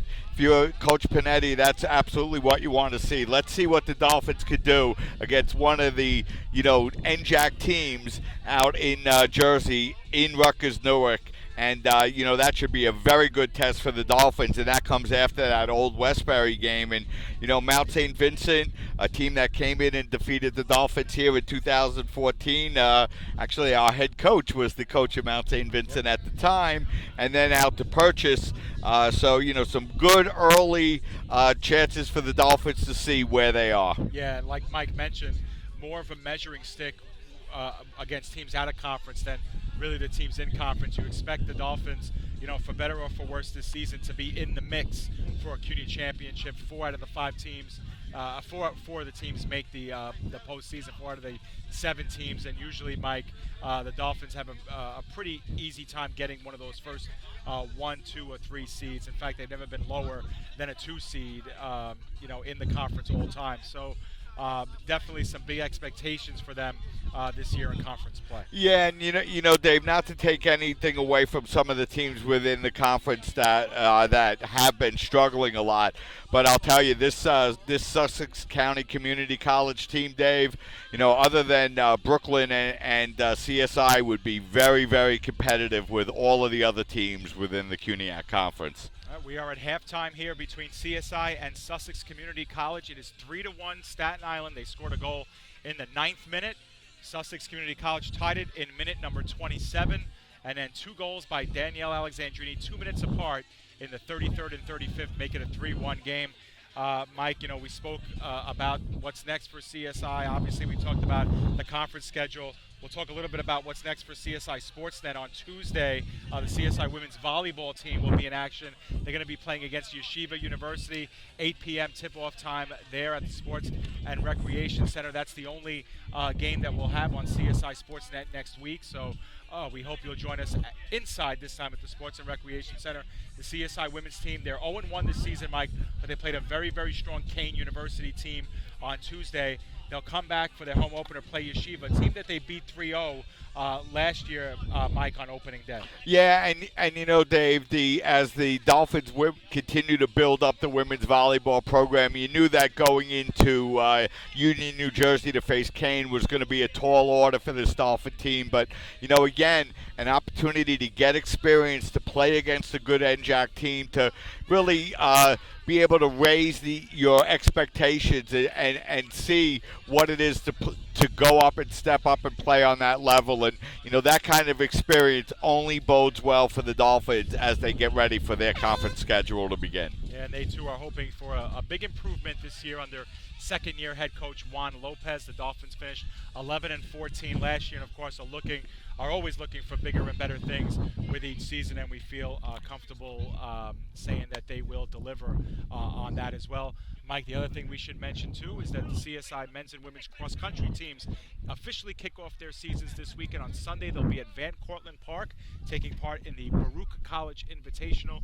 The CSI men's cross-country team, the 2-time defending champs, and last year the women placed 2nd overall in the conference championship meet. And, of course, there's some big things in store for those 2 teams as well. Yeah, the cross-country schedule getting underway, very exciting. And, they'll have an event in Clove Lake coming right up. So, a lot of exciting stuff going on. And we don't want to forget the women's tennis team as well, Dave, coming off of another victory. Coming off 2 victories this week. They had their home opener yesterday. They beat Sarah Lawrence College 7-2. They beat Yeshiva on opening night 5-4. So the women's tennis team hardly missing a beat from their great season of a year ago. They're off to a 2-0 start. So great start for them.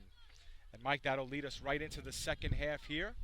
CSI Dolphins up 3-1. The Skylanders this time will go from right to left, and they will have the opening kick here of the second half. Dolphins are in their road blue uniforms, going from left to right in case you've just joined us. Yeah, and a couple of changes from the first half starting lineup as Kara Gosler starting here in the second half for the Dolphins, along with Stephanie Rivera as well. And it was Rivera who controlled their middle of the pitch, looking to get it over to Alexandrini. Meanwhile, this is an overlapping Cosenza. Cosenza left side, looking to put one through.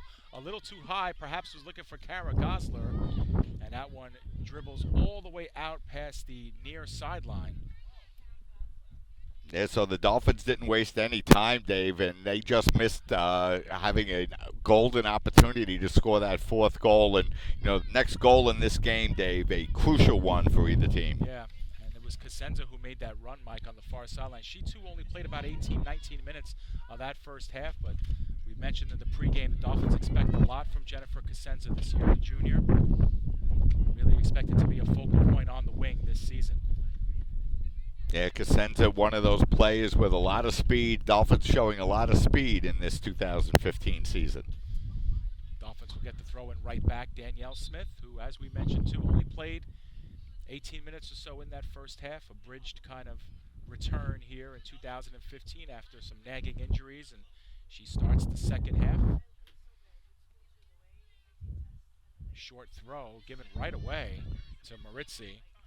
And Maritzi tries to work it through Angulo, but Angulo takes her off the ball. Turnover there by the Dolphins, but turn right back over again. So sloppy play from both teams here in the early going. And you know, Dave, in the 2014 season, the Dolphins were really forced to bring Danielle Smith up into the front, and she responded by leading the team in scoring. But she's a very effective midfielder for the Dolphins as well, and to be able to move her back and then have Wizakowski and Alexandrini playing so well up front, it really strengthens the team from front to back. Yeah, she's playing on the right side of Christy Colangelo on the back defensive line, but she's a natural defender, Mike. When she played at the community college level for 2 years, Clinton Community College national championship team, she played on that back line, so referring to her old position. But you're right, Mike, she led CSI in goals last year with 9, and that's pretty good for a usual player who plays on the defensive line. Skylanders with their first control in the CSI end of the second half. We're 2.5 minutes in. Caitlin Russo has to back up to play that one far sideline. Sends it up, out of bounds.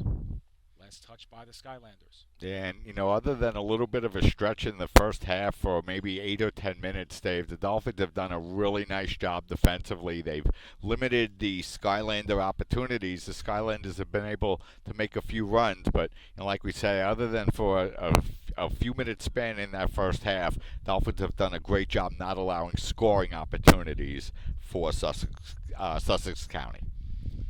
Christy Colangelo has made one official save in the game. Sussex does have a goal, so only 2 shots on goal for Sussex. There's 7 for CSI, including the 3 goals. 4 saves made by Bungie, but Bungie was a lot more active between the pipes for the Skylanders. Meanwhile, we have a whistle and free kick here. That'll be taken by Sabian, the goal scorer. And Dave, am I wrong, or is that the first foul of the afternoon? I can't remember another free kick the entire first half. Maybe the first or second. You're right about that, Mike. There's been very few whistles for fouls. We've had a couple of whistles for injuries in the first half, but it's been a pretty clean game by both sides. I think we had 1 corner and no free kicks in that first half. Yeah, interesting. We have a cross now coming in CSI's way. Colangelo, perfect positioning there. Threat averted, and she punts one towards midfield. Nice leg on that by Colangelo. She finds Alexandrini, her back towards goal, and now gives it up to Rivera. Rivera to Angulo. Angulo looking to thread one, middle of the field, and we have a foot race. Alexandrini catching up to it, tries to tap it forward, but there to make the play was Bungie, as Alexandrini ran out of gas a little bit there as she was in a foot race with Maritzi.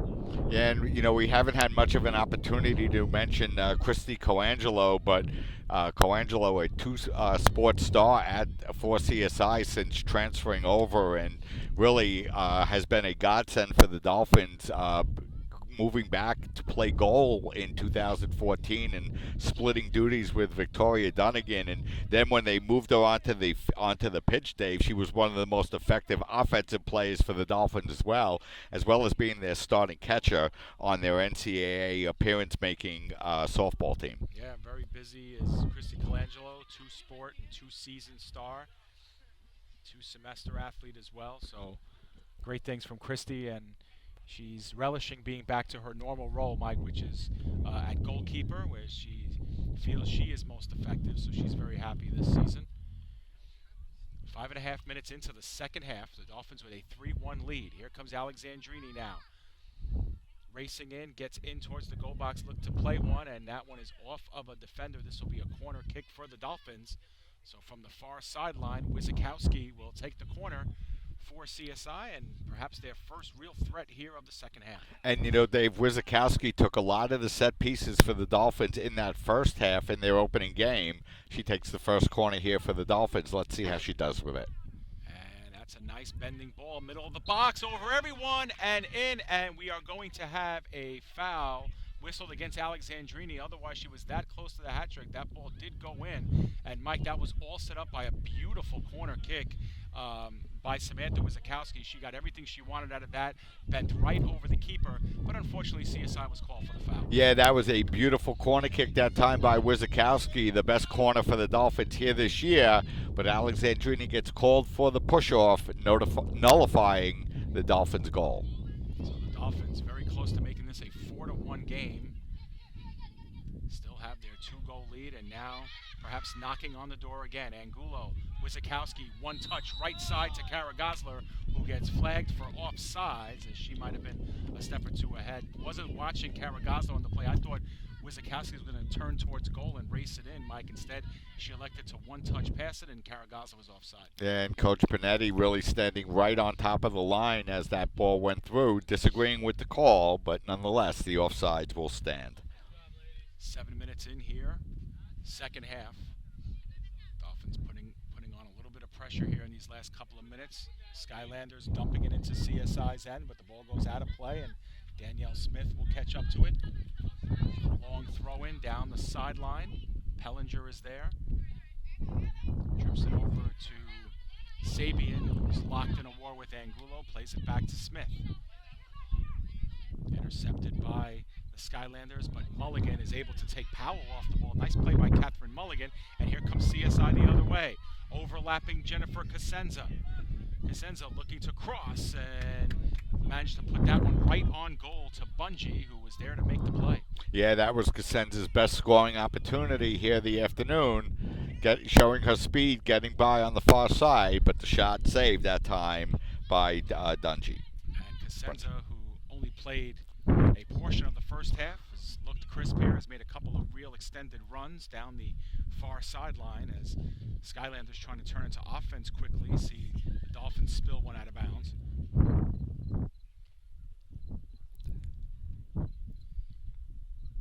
Pass intended for Polius. It was broken up, and Rivera now comes out with it.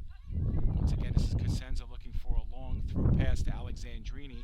Batted down, and now Rivera looking up and looking to thread it through two defenders. It was intended for Kara Gosler. Getting to there first was Pierce. Pierce locked it away. Kara Gosler goes out of bounds. Nice touch by Shenda, so this will be a throw-in for the Skylanders. Yeah, that was a nice through ball that time, but a better defensive play by Pierce to knock the ball away, and the throw-in will be for the Skylanders. Pellinger will do the honors. She bounces one to Sabian. Sabian sends it straight up the pitch to Powell. Powell was muscled there by Mulligan, but plays it back, and now looking to put one over the defensive line was Pulius, but no one home for the Skylanders, and Colangelo's at the top of the box to play. Colangelo with the long punt, clears midfield. Wizakowski got a short touch on it. Meredith plays it. Gets past one CSI defender, now touched up the middle of the pitch by Hill, taken away by Angulo. Wizakowski, middle of the field, looking for Alexandrini. First touch by Marizzi, but Alexandrini catching up to it. Right side of the box, looking to power in. Marizzi plays her off the ball, but the pass was given to Kara Gosler. Kara Gosler can't dribble in with it, and she's taken off, and the Skylanders play one right up the middle of the pitch. 3-on-4, they come down the other way. Number 15, Jillian Polius with it, but she's taken off the ball by Kaylin Russo, who's played well on the back line for the Dolphins here today. Wizakowski with space and room. Put one through the middle, onto the waiting foot of Alexandrini. Dribbles to her left, and it's played out of play by Marizzi. Yeah, a couple of nice back-to-back defensive plays by Marizzi on the play. Is that time Alexandrini actually had a step on Marizzi as she's gone down onto the pitch. I think she's just exhausted, Dave, and she did a nice job sticking with Alexandrini and able to knock the ball away. Looks like we will have a substitution as number 8, Evelyn Corsale, will come in replacing Marizzi, but that's been a personal war all game long, Mike. Alexandrini versus Marizzi, and Marizzi just has to tap out here for a few minutes after 10 hard minutes. Yeah, and you know, Dave, there's just no question watching Danielle Alexandrini play that she's really a different player than she's been in her first couple of seasons. She's really just showing so much energy out on the field, just running and running and running all day long. Another Good corner taken by Wizakowski. Not played cleanly by Bungie, but now the ball at the top of the box, 50-50. The Skylanders are able to clear it out. 11 minutes into the second half of play, the Dolphins with a 2-goal lead. They've outshot Sussex Community College 15-3. Cosenza with the throw-in, looking to get it over to Wizakowski. Bounces off of Pierce. Pierce is able to play it far sideline. Skylanders looking to race up the field with it, but CSI sending it right back up the pitch. Cosenza looking to play one right in the top of the box. Offside, though, is Alexandrini and Caragazla. Take your pick.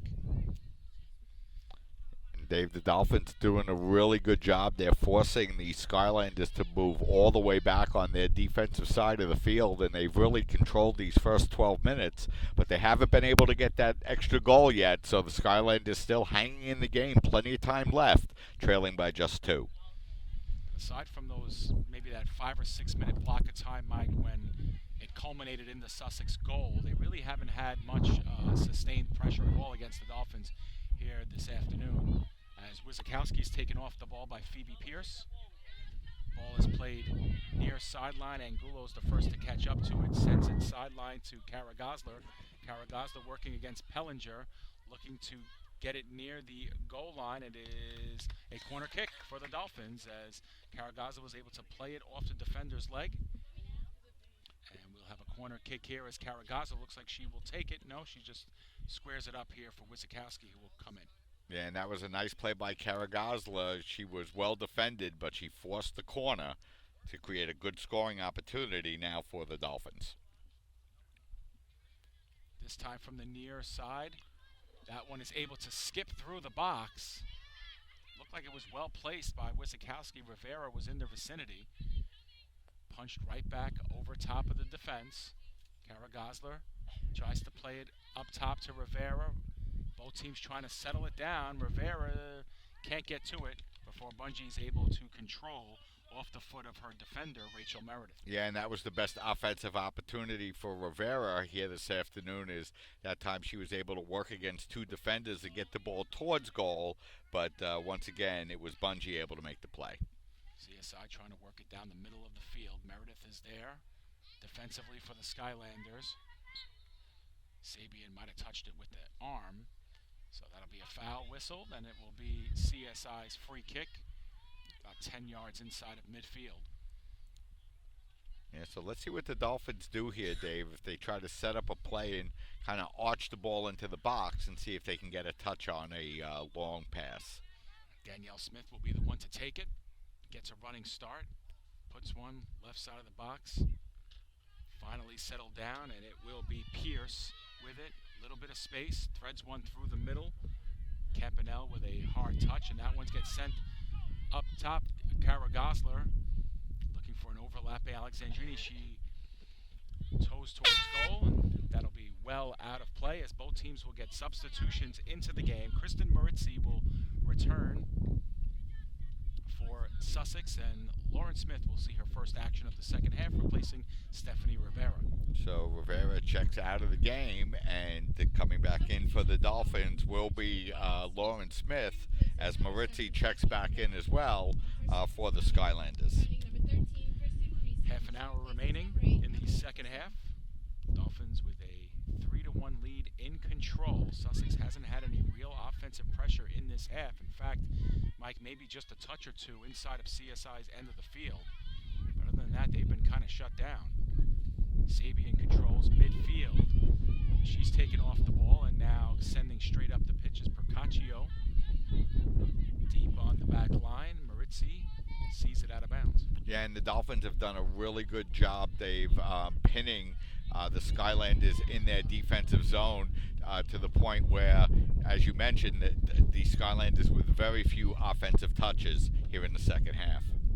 And there is one, as they'll have a throw-in now from about 10 yards inside of midfield, far sideline. Mike and I will be back here tomorrow afternoon, approximately 11:45, to see the CSI Dolphins take on the Old Westbury College Panthers. Old Westbury will be playing CCNY at approximately 2 p.m. here today.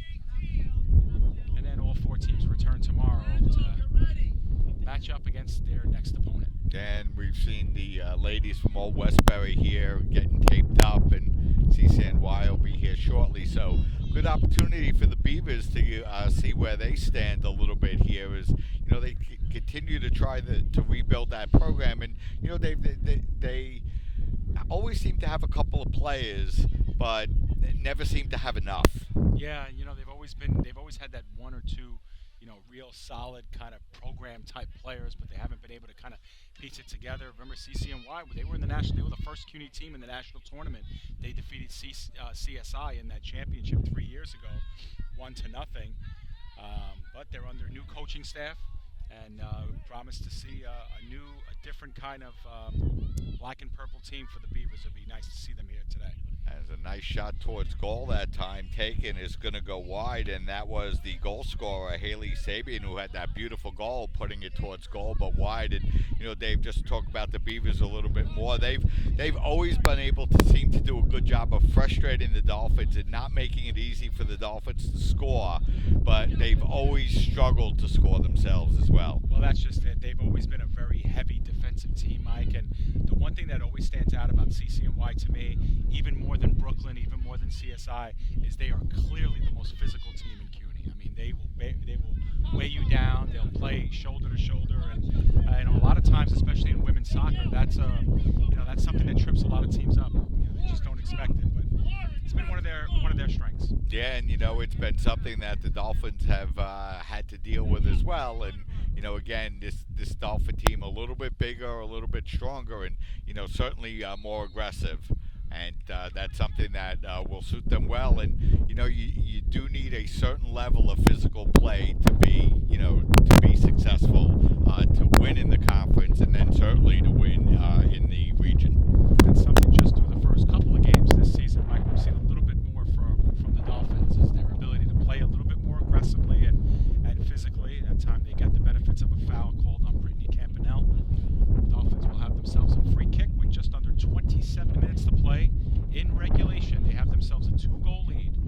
And Dave, it seems like the wind has completely turned around. In the first half, the wind was really right in the face of the Dolphins, and you would have thought in the second half the Dolphins would have their wind at the back, but as we mentioned, the flag is really turned around 180 degrees, and now the wind blowing right in the face of the Dolphins as they look to attack here offensively in the second half. And if you're watching us on the screen, the wind kind of going from right to left and also from the far sideline to the near sideline, so kind of a directional diagonal. And meanwhile, we have a whistle here as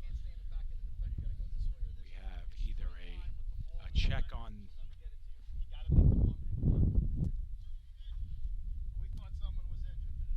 an injury that everybody's looks good. And looks like we're going to have a throw-in for Sussex, and I believe that was the reason, Mike, for the deliberate play out of bounds, is maybe there was a player down. Yeah. And Sussex will give it right back to the Dolphins, so Colangelo will play it. A show of sportsmanship by both teams there. Takes about a minute off the clock, 26 to play. This one's near sideline, and that one will not come down in time for Wizakowski to play it, so Skylanders will have control near midfield. Chipped along. Danielle Smith couldn't get it through Hill, but the Dolphins are able to spill it over onto Sussex side of play. Wizakowski, quick touch, losing it, and the ball quickly played over to midfield.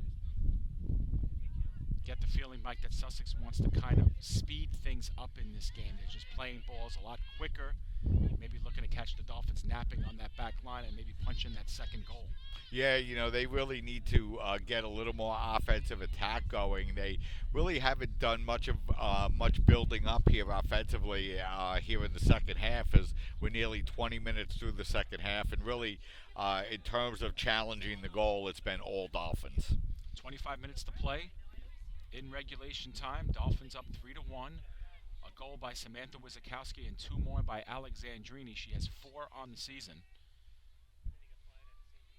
Dolphins continue to work far sideline, but taken off the ball by the defense. Not a lot of space at midfield. Won again by Sussex. captain playing it, and now they work near sideline to Hill. Ball gets spilled by the CSI defense. Kara Gosler's there, working against Pellinger. She plays it towards the middle of the field to Wizakowski. Wizakowski looking to thread one through the middle. Kara Gosler bearing down on it, and getting to it first was Bungie, who was just there in time to spill it out of bounds. Yeah, that was a beautiful circular run that time, Dave, by Kara Gosler. She really ran almost all the way to the sideline and then presented herself for the ball and charged right in on it, but coming out quickly off of her line that time for the Skylanders was Bungie, and she got there just ahead of Kara Gosler and was able to knock the ball out of bounds. But a good idea that time by the Dolphins and a nice run by Kara Gosler. Meanwhile, Wizakowski shedding a defender near the goal line and looked to kind of punch one in on the near side, and it goes out of bounds. So Wizakowski had a really nice job getting into the box, Mike, but maybe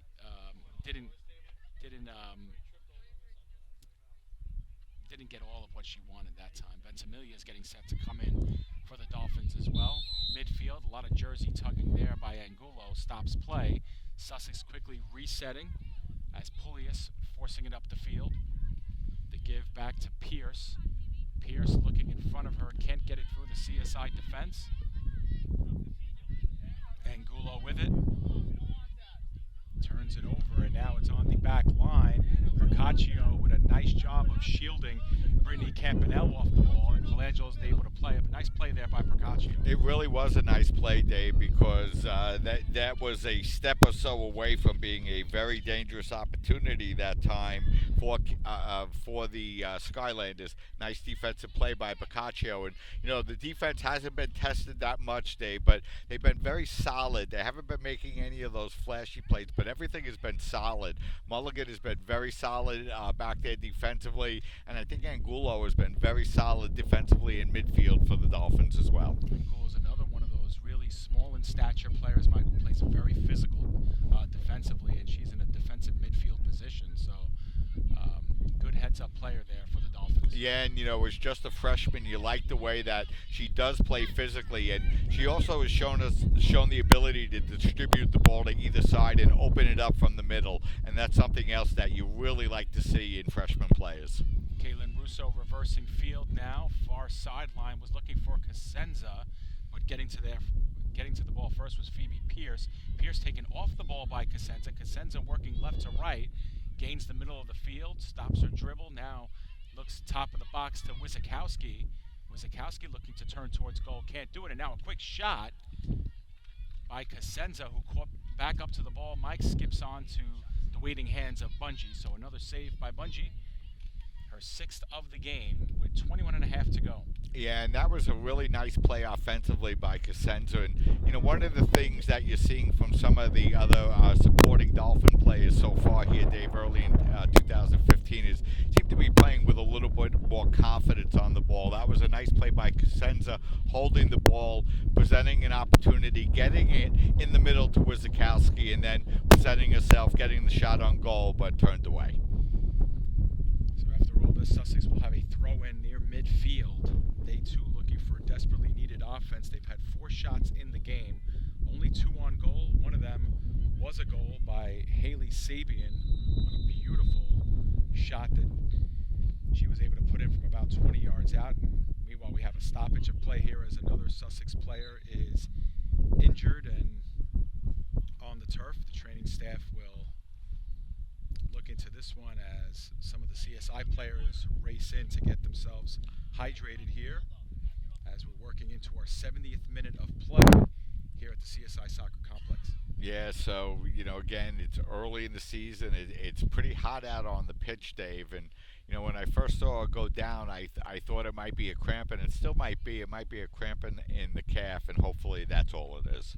Yeah, got to always remember that both of these teams will be back on the field less than 24 hours from now when they play the second game of this classic. And sometimes we take it for granted, Mike, being behind, the play and being in the shade and all that other stuff. But it's very tough to play 180 minutes of soccer in a 24-hour span. And when you're doing it with only 13 players in your roster like Sussex is, and with only 18 or so on the CSI roster, and one of them injured, of course, is Perello. It takes its toll, and and we're only in our first week of the season. Yeah, and you know something, Dave, and although Sussex is probably physically larger in stature, the fact is that they're all freshmen and sophomores, and you know what? There's a big difference between being a freshman and a senior. You know, a lot of physical development takes place in between those couple of years. So the Dolphins have been able to use that to their advantage. And you know, once again, though, Dave, with still almost 21 minutes remaining in the game, Sussex still right in this one. And this is the third extended break that we've had due to injury in this game, all from Sussex. Now, the good news is that every player who's been out before has been able to come back out onto the field and play. But obviously, this is always it's never a real good sight, especially early in the season. And Mike, we kind of used to it too. You know, the first week, you don't want to put a jinx on things, but you know, we've been handed some tough injuries over the last couple of years in these first weekends of the season, and a lot of the time it's because you're just not used to going at 100% and at full speed this early into a year. But it's an unfortunate reality that we have to sometimes see in college athletics. Yeah, and you know, that's the thing is that, you know, you come out and you have your captain's practices and you have your preseason and, you know, you're working and everybody's working hard, but it's just not really possible to duplicate what playing in a game is. And you know, again, especially early on in the season when the weather is hot, you know, hamstrings tend to get pulled and tweaked a little bit, and you know, you get those strained muscles as you know, get yourself into season playing shape. And you know, the soccer games come up so quickly. You know, Dave, we talk about it all the time. You know, the season starts, you play on Tuesday, come Saturday, you're playing 2 games in 24 hours. Yeah, absolutely, Mike. And prolonged delay here at midfield with little under 21 minutes to play in regulation. Reminder that if you're in the neighborhood and want to see some more soccer action, come down to the CSI Soccer Complex. Coming up at the end of this game will be CCNY taking on Old Westbury. And then tomorrow afternoon here at CSI at 10 a.m., it'll be Sussex Community College taking on City College of New York. And then at 12 noon, the Dolphins will be back in action to take on Old Westbury. Of course, the 12 noon start time is approximate given what time the first game ends, but Mike and I will be here carrying it live for you on CSI Sportsnet. In the event you can't make it, CSI Sportsnet will have you covered. Yeah, and heading off the field now for the Skyland is going to be the goal scorer, Haley Sabian, and you know, it's nice to see her put a little bit of pressure on that leg, and hopefully she's okay. You saw her score a beautiful goal earlier in the game, the one Skylander goal in the first half, and she also had a couple of good opportunities. And you know, again, she seems to be putting a little bit more pressure on that leg as she's walking off the field. Hopefully, it's just a cramp and she'll be okay. Yeah, absolutely. She was in good spirits coming out of the game as well, too. Meanwhile, number 8, Evelyn Carcel, will come in to replace her. Victoria Ventimiglia will be coming in for CSI on the next available whistle. When play resumes, 20 minutes, 53 seconds to go. The Dolphins are up 3-1. All goals scored in the first half of play. The Dolphins have a 17-4 edge in shots, 4-1 in this half. And you know, Dave, if you're free this afternoon and you feel like heading out to Madison, New Jersey, the men's team will be facing the College of New Jersey, and that should really be a very good soccer game, Dave. And then the Dolphins will be back in action at 4 o'clock again as they will face the home Drew University team in the second game of Drew University Kickoff Classic. So a lot of optimism for the Dolphins, Dave, and you'd love to see them get 1 or 2 games here this weekend. Yeah, that would be really nice to see, especially given the caliber of opponent that the Dolphins are playing. CSI lost to the Lions last year 2-0. It was a game, Mike, that CSI only had 1 shot on goal in that game against TCNJ, but it was a game that afterwards John Tardy said it was a game that they had, and if they really played well, they could keep up, and they certainly felt comfortable this year against TCNJ. And like Mike mentioned, if you're in the Madison, New Jersey area, it's just a short trip from Staten Island. Of course, that kickoff will be at 4 o'clock, and Drew University will have live stats of that game as well that we'll be tuning into, and of course they'll have a broadcast of their game tomorrow. Shenda Karagosler, one-on-one, and she decides to take a shot from just at the top of the box, just wide on the right side of goal. Bungie would have had no chance, Mike, but Kara Gosler sent that one just a little bit wide. Yeah, Kara Gosler's had a couple opportunities here this afternoon and has not gotten the ball on goal. I'm sure that one she'd love to have back, Dave. As you mentioned, a lot of room by that near post, but she fired it just wide. Goal kick. Played near the sideline, and it will be out of bounds, so Ventimiglia will be the player to get to it. Throw in one by Hill. Sussex will look to work it middle of the field. It's where they've chosen to go most of the way, but Cosenza steps right into that pass, and the turnover by Sussex. Battle middle of the field to Lauren Smith. Kara Gosler was the nearest one to it, but that ball goes out of play. Nice job that time by Cosenza coming back defensively, taking care of her defensive responsibilities to knock the ball away and force the Skylanders to start over again. Angulo now takes over for the Dolphins, looking to thread one through the middle. It's overlapping Kara Gosler. Kara Gosler, right side of the box, enters the cross in the middle of play. Swung on and missed by Alexandrini, sent towards goal, and that one was wide. Yeah, but once again, Alexandrini presenting herself open. She fanned on the shot, but once again, getting herself in position to have the opportunity.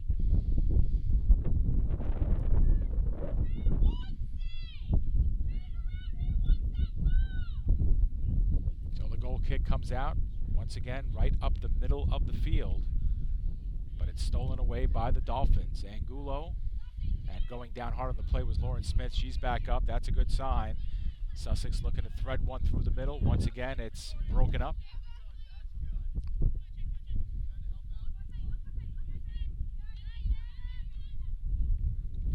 We have once again Sussex trying to power in through the middle of the field. Caitlin Russo is the only player near there. Corsale trying to catch up to her, but the Dolphins are able to swing it out of play up the middle of the field. Another threading ball now down the sideline.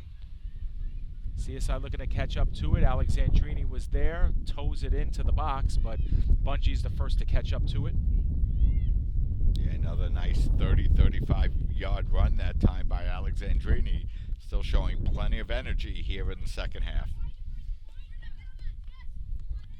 More play here in the midfield where Sussex has been unable to sustain much pressure, and Miranda Hill taking off the ball once again. And CSI works it the other way, and that one is promptly spilled out of bounds. Another quiet, solid play that time by Mulligan. She's had 3 or 4 of those here this afternoon, Dave, where you just look at the play and you don't really see that much. It just looks like a routine play, but very solid, very calm, and always moving the ball out of danger.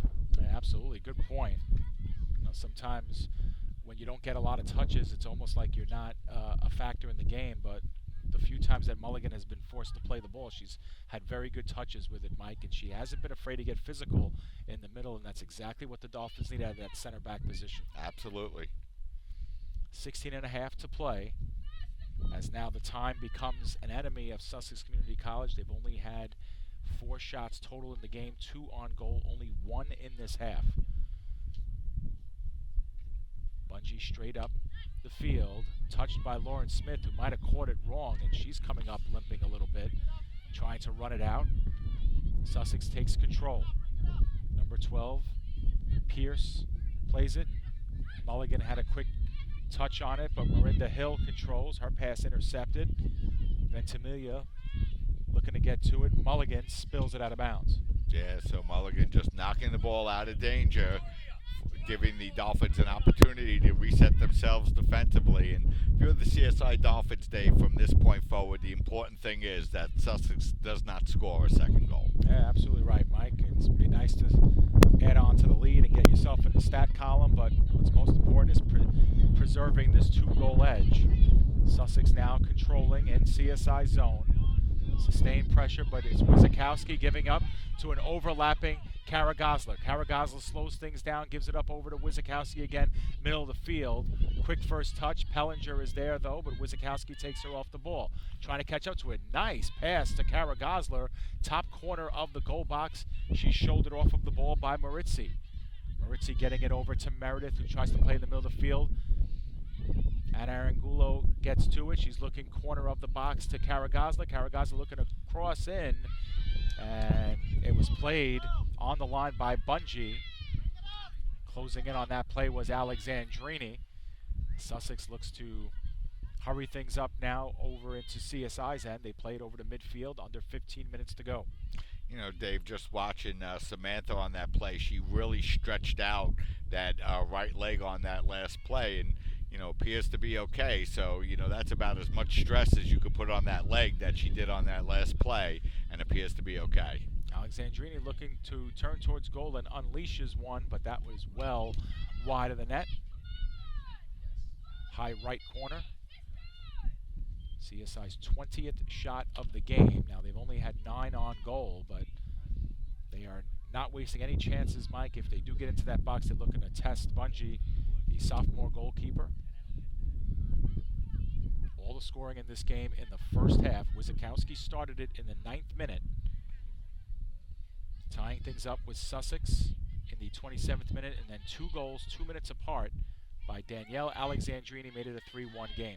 Yeah, so, you know, once again, Alexandrini with a 2-goal game for the Dolphins. That's 2 in a row for Danielle. Dolphins lead 3-1 here. Still 13 and a half minutes remaining in the second half. Maritzi with a big power throw in CSI's territory. Powell had a good first touch on it, giving it up to Corsair. Corsair with some space, looking to thread it up the field, but once again the CSI defense is there, stepping one wave of defenders. This is Cosenza. Cosenza was looking to go through Pierce, but Pierce is able to stand her up. Nice defensive play by Phoebe Pierce. She gets it up the middle of the field again, and CSI defensively is there. Alexandrini with an overlapping run to Kara Gosler. She is onside with so much room ahead, and Kara Gosler takes an off-angle shot. She had no one in front of her, Mike, and I don't know if Shenda didn't realize just how much room she had, but Mike, the closest defender was about 10 to 15 yards behind her. Yeah, she had a lot of room on that play, and, you know, again, she's been running a lot here in that second half, but certainly didn't make the most of that opportunity. Meanwhile, Colangelo has to come out of the goal box to play that one for the Dolphins. And so, born of that will be a throw-in for Sussex right around midfield with just over 12 minutes to play. Established run on the far sideline. Looking to perhaps cross in and spilled promptly out of bounds by Russo.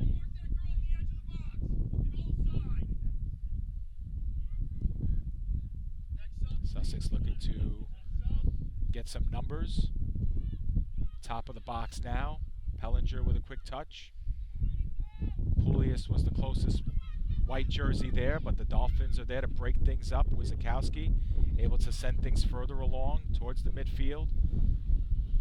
Dolphins doing a good job getting to loose balls in this game, Mike, especially balls in the air. Did a nice job of that. Meanwhile, this is Cosenza the other way. Yeah, you know, one of the other things, Dave, that you have to like the way that the Dolphins have been playing defensively is that first pass out of their defensive zone. They've been very solid with it and been very successful connecting on that first breakout pass. So here comes Sussex now. Middle cross into the goal mouth is played on the line by Colangelo. And once again, Coangelo calmly coming off a line, able to make the play and knock the ball out of danger. Yeah, Campanelle was the closest Skylander in the vicinity, but she was well away from the play. Loose ball now won by the Skylanders, and now a long run towards goal and a fingertip save made against Poulius by Christy Colangelo. So Colangelo, Dave, who hadn't really been tested the entire first half, made a beautiful diving save on the play. And Dave, the Skylanders were that close from being 1 goal away here in the second half. One thing about the Skylanders, Mike, is they do not need a lot of room to unleash. I mean, that was a good 25 yards away, but Poulius recognized the opportunity and just delivered one right on goal, and a beautiful save by Colangelo. Corner kick now, and it's played directly out of bounds, and we'll have a substitution. And I don't think, Dave, there's any question that as you look out at this Skylander team, there are several players out there that definitely have the ability to play at a 4-year college level. Stephanie Rivera and Leslie Ruiz have returned for the Dolphins here with 10 minutes to play in regulation. Kara Gosler and Angulo, both very busy in the second half, come out. Well-deserved bit of rest for both of those. Yeah, and I thought Angulo had another very solid game for the Dolphins. If you're a Dolphin fan, you have to be very optimistic about her play. Here's the pass to Leslie Ruiz. Off-angle shot well wide on the give by Wizakowski. So that one, again, trailed off a little bit too much for Ruiz. By the time she caught up to it, Mike kind of shanked it off the side of her foot and out of bounds. Yeah, see, that ball just a little bit too fast that time for Leslie. As you mentioned, Dave, shanking the ball wide on the play. So goal kick here with under 10 remaining, 9:15 to go in regulation. For Sussex now, it becomes desperation time, and the Dolphins are just 9 minutes away from securing a 2-0 start to the season. Yeah, Dave, and really until the last couple of minutes, the Dolphins have been doing a great job eliminating really any offensive opportunities. The Skylanders with a couple opportunities on their last possession, and here's another one. Yeah, here's an overlapping opportunity now for Puglias, and Puglias disrupted by the defender on the play. It was Procaccio, I believe. And she makes another nice defensive play, and by the time she interrupted the play, Colangelo had a beat on the ball. So nice job by the defense. Yeah, Procaccio now in her senior year as well. Nice defensive play for Procaccio. 8.5 minutes to play here. Here comes Cosenza looking to send one through the middle of the defense. Bounces on to Rivera. Rivera sidestepping one defender, looking to go in on her own. Breaks away from another. The shot is broken up by Bungie. And at the top of the box, Sussex is able to clear, but a nice individual play and another nice physical play by the Dolphins, that time Rivera, and is able to get the shot on goal. Yeah, that was Rivera's best offensive sequence of the afternoon by far, but denied that time by Bungie in goal. Yeah, making the most against a tired back line of Sussex Community College. And remember, Rivera just came on, so she's got the fresh legs. Mulligan playing it up to Lauren Smith. She loses it to Meredith. Touch on the back line to Maritzi. Maritzi sending it up the sideline. Jessica Quiros will come in, and we'll get our first look of the afternoon. Number 24, Conchetta Perito, coming into the game for the Dolphins. And, you know, Dave, when we talk about soccer teams, you know, the most important thing is always to be able to defend. And you got to really like what you see defensively. You have the senior Procaccio in the back line. Mulligan has been playing very well. Russo adding some size and strength to that defensive line. And there's been so much better defensive play out of the midfield here early in the season that a lot of reason to be optimistic if you're a CSI Dolphins women's soccer fan. Absolutely, as the two substitutions replace Alexandrini and Wizakowski, Mike, so we would assume that their afternoon is done here with under 7 minutes to play. Well-deserved bit of rest for those two young ladies. And, you know, they got to come right back tomorrow afternoon. So if you can get them a little bit of rest here in the final 6 minutes with a 2-goal lead, certainly something you'd like to be able to do. Misplay there by Marinda Hill, and another throw-in for Sussex here. So the way Alexandrini looks, Dave, I'm sorry to interrupt, it looks like she could just keep running and running all day long. And there's a towed shot on goal by number 15, Julian Puglias. But Colangelo was in perfect position. That wasn't struck with a lot of mustard, Mike, but certainly Puglias found herself in an open opportunity. Yeah, she actually lost her balance, Dave, as she was trying to get that ball on goal. But, you know, Puglias, another player that clearly has some very good offensive ability. Just over 5 minutes to play in regulation. The Dolphins hanging on to a 2-goal lead. Prime position to go to 2-0 this season. Hellinger, middle of the field, giving it over to Powell. CSI is there. They work it backwards to Ventimiglia. Ventimiglia up top, finding Lauren Smith. Lauren Smith, a threading ball to Stephanie Rivera. She's got the wheels, the fresh legs, bouncing it into the box, getting it on goal, and a great save by Olivia Bungie. She had nice positioning, followed Rivera throughout the course of the dribble, and was able to play the shot well. Yeah, that time Rivera got to break in really one-on-one for the second time in the last minute or two. But once again, Bungie there to make the save on the play. That back line is very tired for Sussex, and for Rivera, she came on, remember, at the 10-minute mark of this half, so she's still got the fresh legs, Mike, and she's showing it as she's been able to kind of whiz by one and sometimes two defenders. Yeah, she has been, but still, as the clock winding down and Sussex running out of time, but the Dolphins unable to get that fourth goal so far. There's been no scoring in the second half. The score was 3-1 at halftime. Now here's an overlapping Cosenza quickly on goal, and Bungie is there to make the save, her 9th of the game. Yeah, so Cosenza ran onto that ball hard, but once again, Bungie in good position to make the save. And most of the shots in this second half have been, from 15, 16 yards out, just inside the lip of the goal box, but Bungie's still making some really good saves. Yeah, 24 shots for the Dolphins and 9 saves for Bungie here this afternoon. Yeah, so exactly half of CSI shots have been on goal tonight. 12 out of 24. 6 shots for Sussex today. Officially 4 on goal, but that one beautiful save by Colangelo, and then the goal were the only 2 that really had promise. There's another one that chips in front of Bungie. She's able to pick it up, and now here comes Sussex the other way. Yeah, Ruiz tried to play that one to herself, Dave. It was a good idea by Ruiz, but got it a little too close to Bungie, and she was able to come out and make the plays. Once again, Mulligan comes over, just knocks the ball out of bounds, and slows everything down and makes the Skylanders start again. 3.5 minutes to go, and here comes another run down the field for the Dolphins. Quiros gives that one a run, but Bungie comes out of her box to play that one. Sussex playing it up towards the middle of the field, but it's intercepted by the Dolphins. Lauren Smith looking to play one down the sideline to Cosenza. She's battling there with Pierce. Pierce has played well defensively on that end of the back line for Sussex, but the Dolphins control. About 30 yards away from goal, sent to the middle of the pitch, bouncing in front of Rivera. Sussex able to knock it down.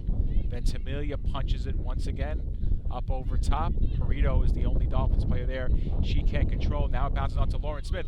Smith over to Perito, and now to Rivera. Rivera with a quick shot, and it goes over the crossbar and out with 2.5 minutes to go.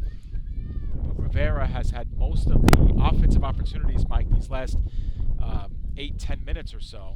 Yeah, that was her 3rd shot, and that one, that time she tried to go over the head of Bungie, but struck it a little too hard and drove it over the crossbar.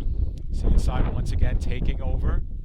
Quiros is able to get one over to Cosenza. Cosenza with space rolls one towards goal, and it's knocked down by Bungie, and she plays it out. So this will be a corner kick with 2 minutes to go. As coming back into the game for the Dolphins is Anna Karen Angulo. Yeah, so the Dolphins have started to turn up the offensive pressure here in the last couple of minutes as the official stops the clock with 1:53 remaining, as the Dolphins will get a corner kick here. And, barring some kind of miracle here, Dave, in the last 2 minutes, Dolphins off to a very good start here in 2015 as they look to up their record to 2-0. That one goes right back out of bounds again, so CSI will do it over. Rivera is taking the corner. That was a low-line driver, Mike, that didn't quite get to where Rivera wanted. She's got the wind at her back here for this one. A little bit more air under that one. It gets up to about the top of the box, and a quick shot by Angulo is well wide, and that will be... I think we have an offside, Dave, on the play. Right, 1:20 remaining. So Sussex with really need a miracle here in this final minute, down by 2. Let's see if they can have a sustained run on this one. Far sideline, looking middle of the field for Powell. Powell might have gotten a quick touch on it, but it rolls innocently to Colangelo with exactly 1 minute to go in regulation time. No scoring in the second half, but the Dolphins lead 3-1. Yeah, and the Dolphins haven't scored here in the second half, but they've done a good job keeping the pressure on the Skylanders for most of the second half. Skylanders had a couple opportunities, one big one, but Colangelo was there to make the diving save to keep it a 3-1 game for the Dolphins. So just over 30 seconds now to play. And we'll have the finishing touches of this game. Mike, when this one's over, we'll try to get Samantha Wizakowski on the air here briefly before we sign off. And our broadcast here. CSI will up their record to 2-0 this season. They've outscored their opponents 7-1 with just over 10 seconds remaining here in regulation. The ball goes out of play. And a nice way for the game to end, Dave. Another solid, uneventful play by Mulligan as she just calmly knocks the ball over the sideline, and the Dolphins will win here this afternoon, Dave. So it is official. The Dolphins, behind 27 shots in total and 13 on goal, take a 3-1 win over the Sussex County Community College by a score of 3-1. Sussex drops to 0-1 on the season. Mike, a very crisp and clean victory. You know, we had to hold our breath for a little bit because after Sussex scored that equalizing goal in the 27th minute, you said, oh, wait a second, this could be a game. But the Dolphins did a nice job of, coming back after that goal and really steadying the ship again. They got 2 quick goals from Danielle Alexandrini, 2 goals in a span of 2 minutes. They opened their lead to 3-1, and then the Dolphins really, played well defensively and go on to win 3-1. It was a good, clean win for the Dolphins. Yeah, and the Dolphins did a very solid job defensively. Really did a great job in the second half, especially. Really, only one big scoring opportunity here for the Skylanders in the second half. And Coangelo was there to make that save. And what you really got to like about the Dolphins, Dave, is they weren't making those mistakes in the back that lead to those big scoring opportunities. Lots of solid defensive play for the Dolphins here so far this year. Yeah, nice victory for the Dolphins. Once again, the final score 3-1. Dolphins go to 2-0 on the season, and we are going to have Samantha Wizakowski joining us on the air momentarily to kind of wrap this one up. Here live from the CSI Soccer Complex. So look who it is, old stranger here, Samantha Wizakowski. Sam, first and foremost, congratulations on the 2-0 start, and I bet it had to feel good in the 9th minute to score that first goal of the game. It did. It's nice to be back. I'm excited to be with the team that we have this year, so I'm really excited for the season. So Samantha, tell me a little bit about integrating back into soccer. Obviously, after the injury, we obviously noticed you running around with the brace. Maybe not as explosive as where you'd like to be at this point in the season, but it has to feel pretty good just being out there and playing. It's definitely a different kind of game. In the past, we always look to do those long through balls where, let's be realistic, I'm not that fast, so the game's got to change. After not playing for a full year, it's rough to come back. It's rough to get touches on the ball that you haven't seen in so long. So our style of play is definitely going to change, but still, it's still that attacking mindset that we always have. So I enjoy that that's still going to be what we are looking to do all season. Definitely. So maybe on paper coming in, to these first couple of games, you feel that maybe these are games that you should win, and you've gone out there and you've taken care of business. But tell me, realistically, after the first 180 minutes of soccer out there, how do you feel the team is progressing? Very well. From the first second of preseason, with the numbers that we had, we were a little nervous, and now coming out here, beating teams with pace and with important goals, it looks great for the future. I can't wait, for the rest of the season. So I don't want to keep you from your team, but just one last question. You have to come right back tomorrow and play another game in less than 24 hours. What does that kind of do for the team? Do you think the team is ready to start playing this much soccer in this much shorter period of time? It's definitely going to be rough, especially with the weather. I think today it's a matter of, thinking about what we did in the game, relaxing, hydrating, eating correctly, getting ready for tomorrow, and then the days that we do have off, take the time to take care of our bodies and, rest up and maybe watch some film and learn, maybe not on the field, but just learn in every other way that you can. Excellent. Well, Samantha, congratulations once again on a great game and your first goal, hopefully the first of many this season. Thank you. All right. Thank you so much, Samantha. And, Mike, as we, get set, come back in, and as the two new teams are taking the field for our second game, we'll wrap up this one simply by saying that the Dolphins, like we mentioned with Samantha, a game that maybe on paper they're expected to win, maybe expected to win by more than a goal or two, but you know what? There's such a thing as taking care of business, and I think that's what the Dolphins have done through the first 2 games of the season, and a much bigger test tomorrow. Yeah, Dave, I don't think there's any question about it. And, again, you look at the schedule and you see the words community college and you think that, that means that you're necessarily in for an easy afternoon. But this was a Sussex County team with a lot of quality players on it, Dave. Dave, that really presented a very good challenge for the Dolphins, and Dolphins came out and played a very solid game this afternoon, very strong defensively. You got to love the way Danielle Alexandrini has been playing. Some of these freshman players for the Dolphins, Dave, especially Angulo and Mulligan, to me have been very exciting and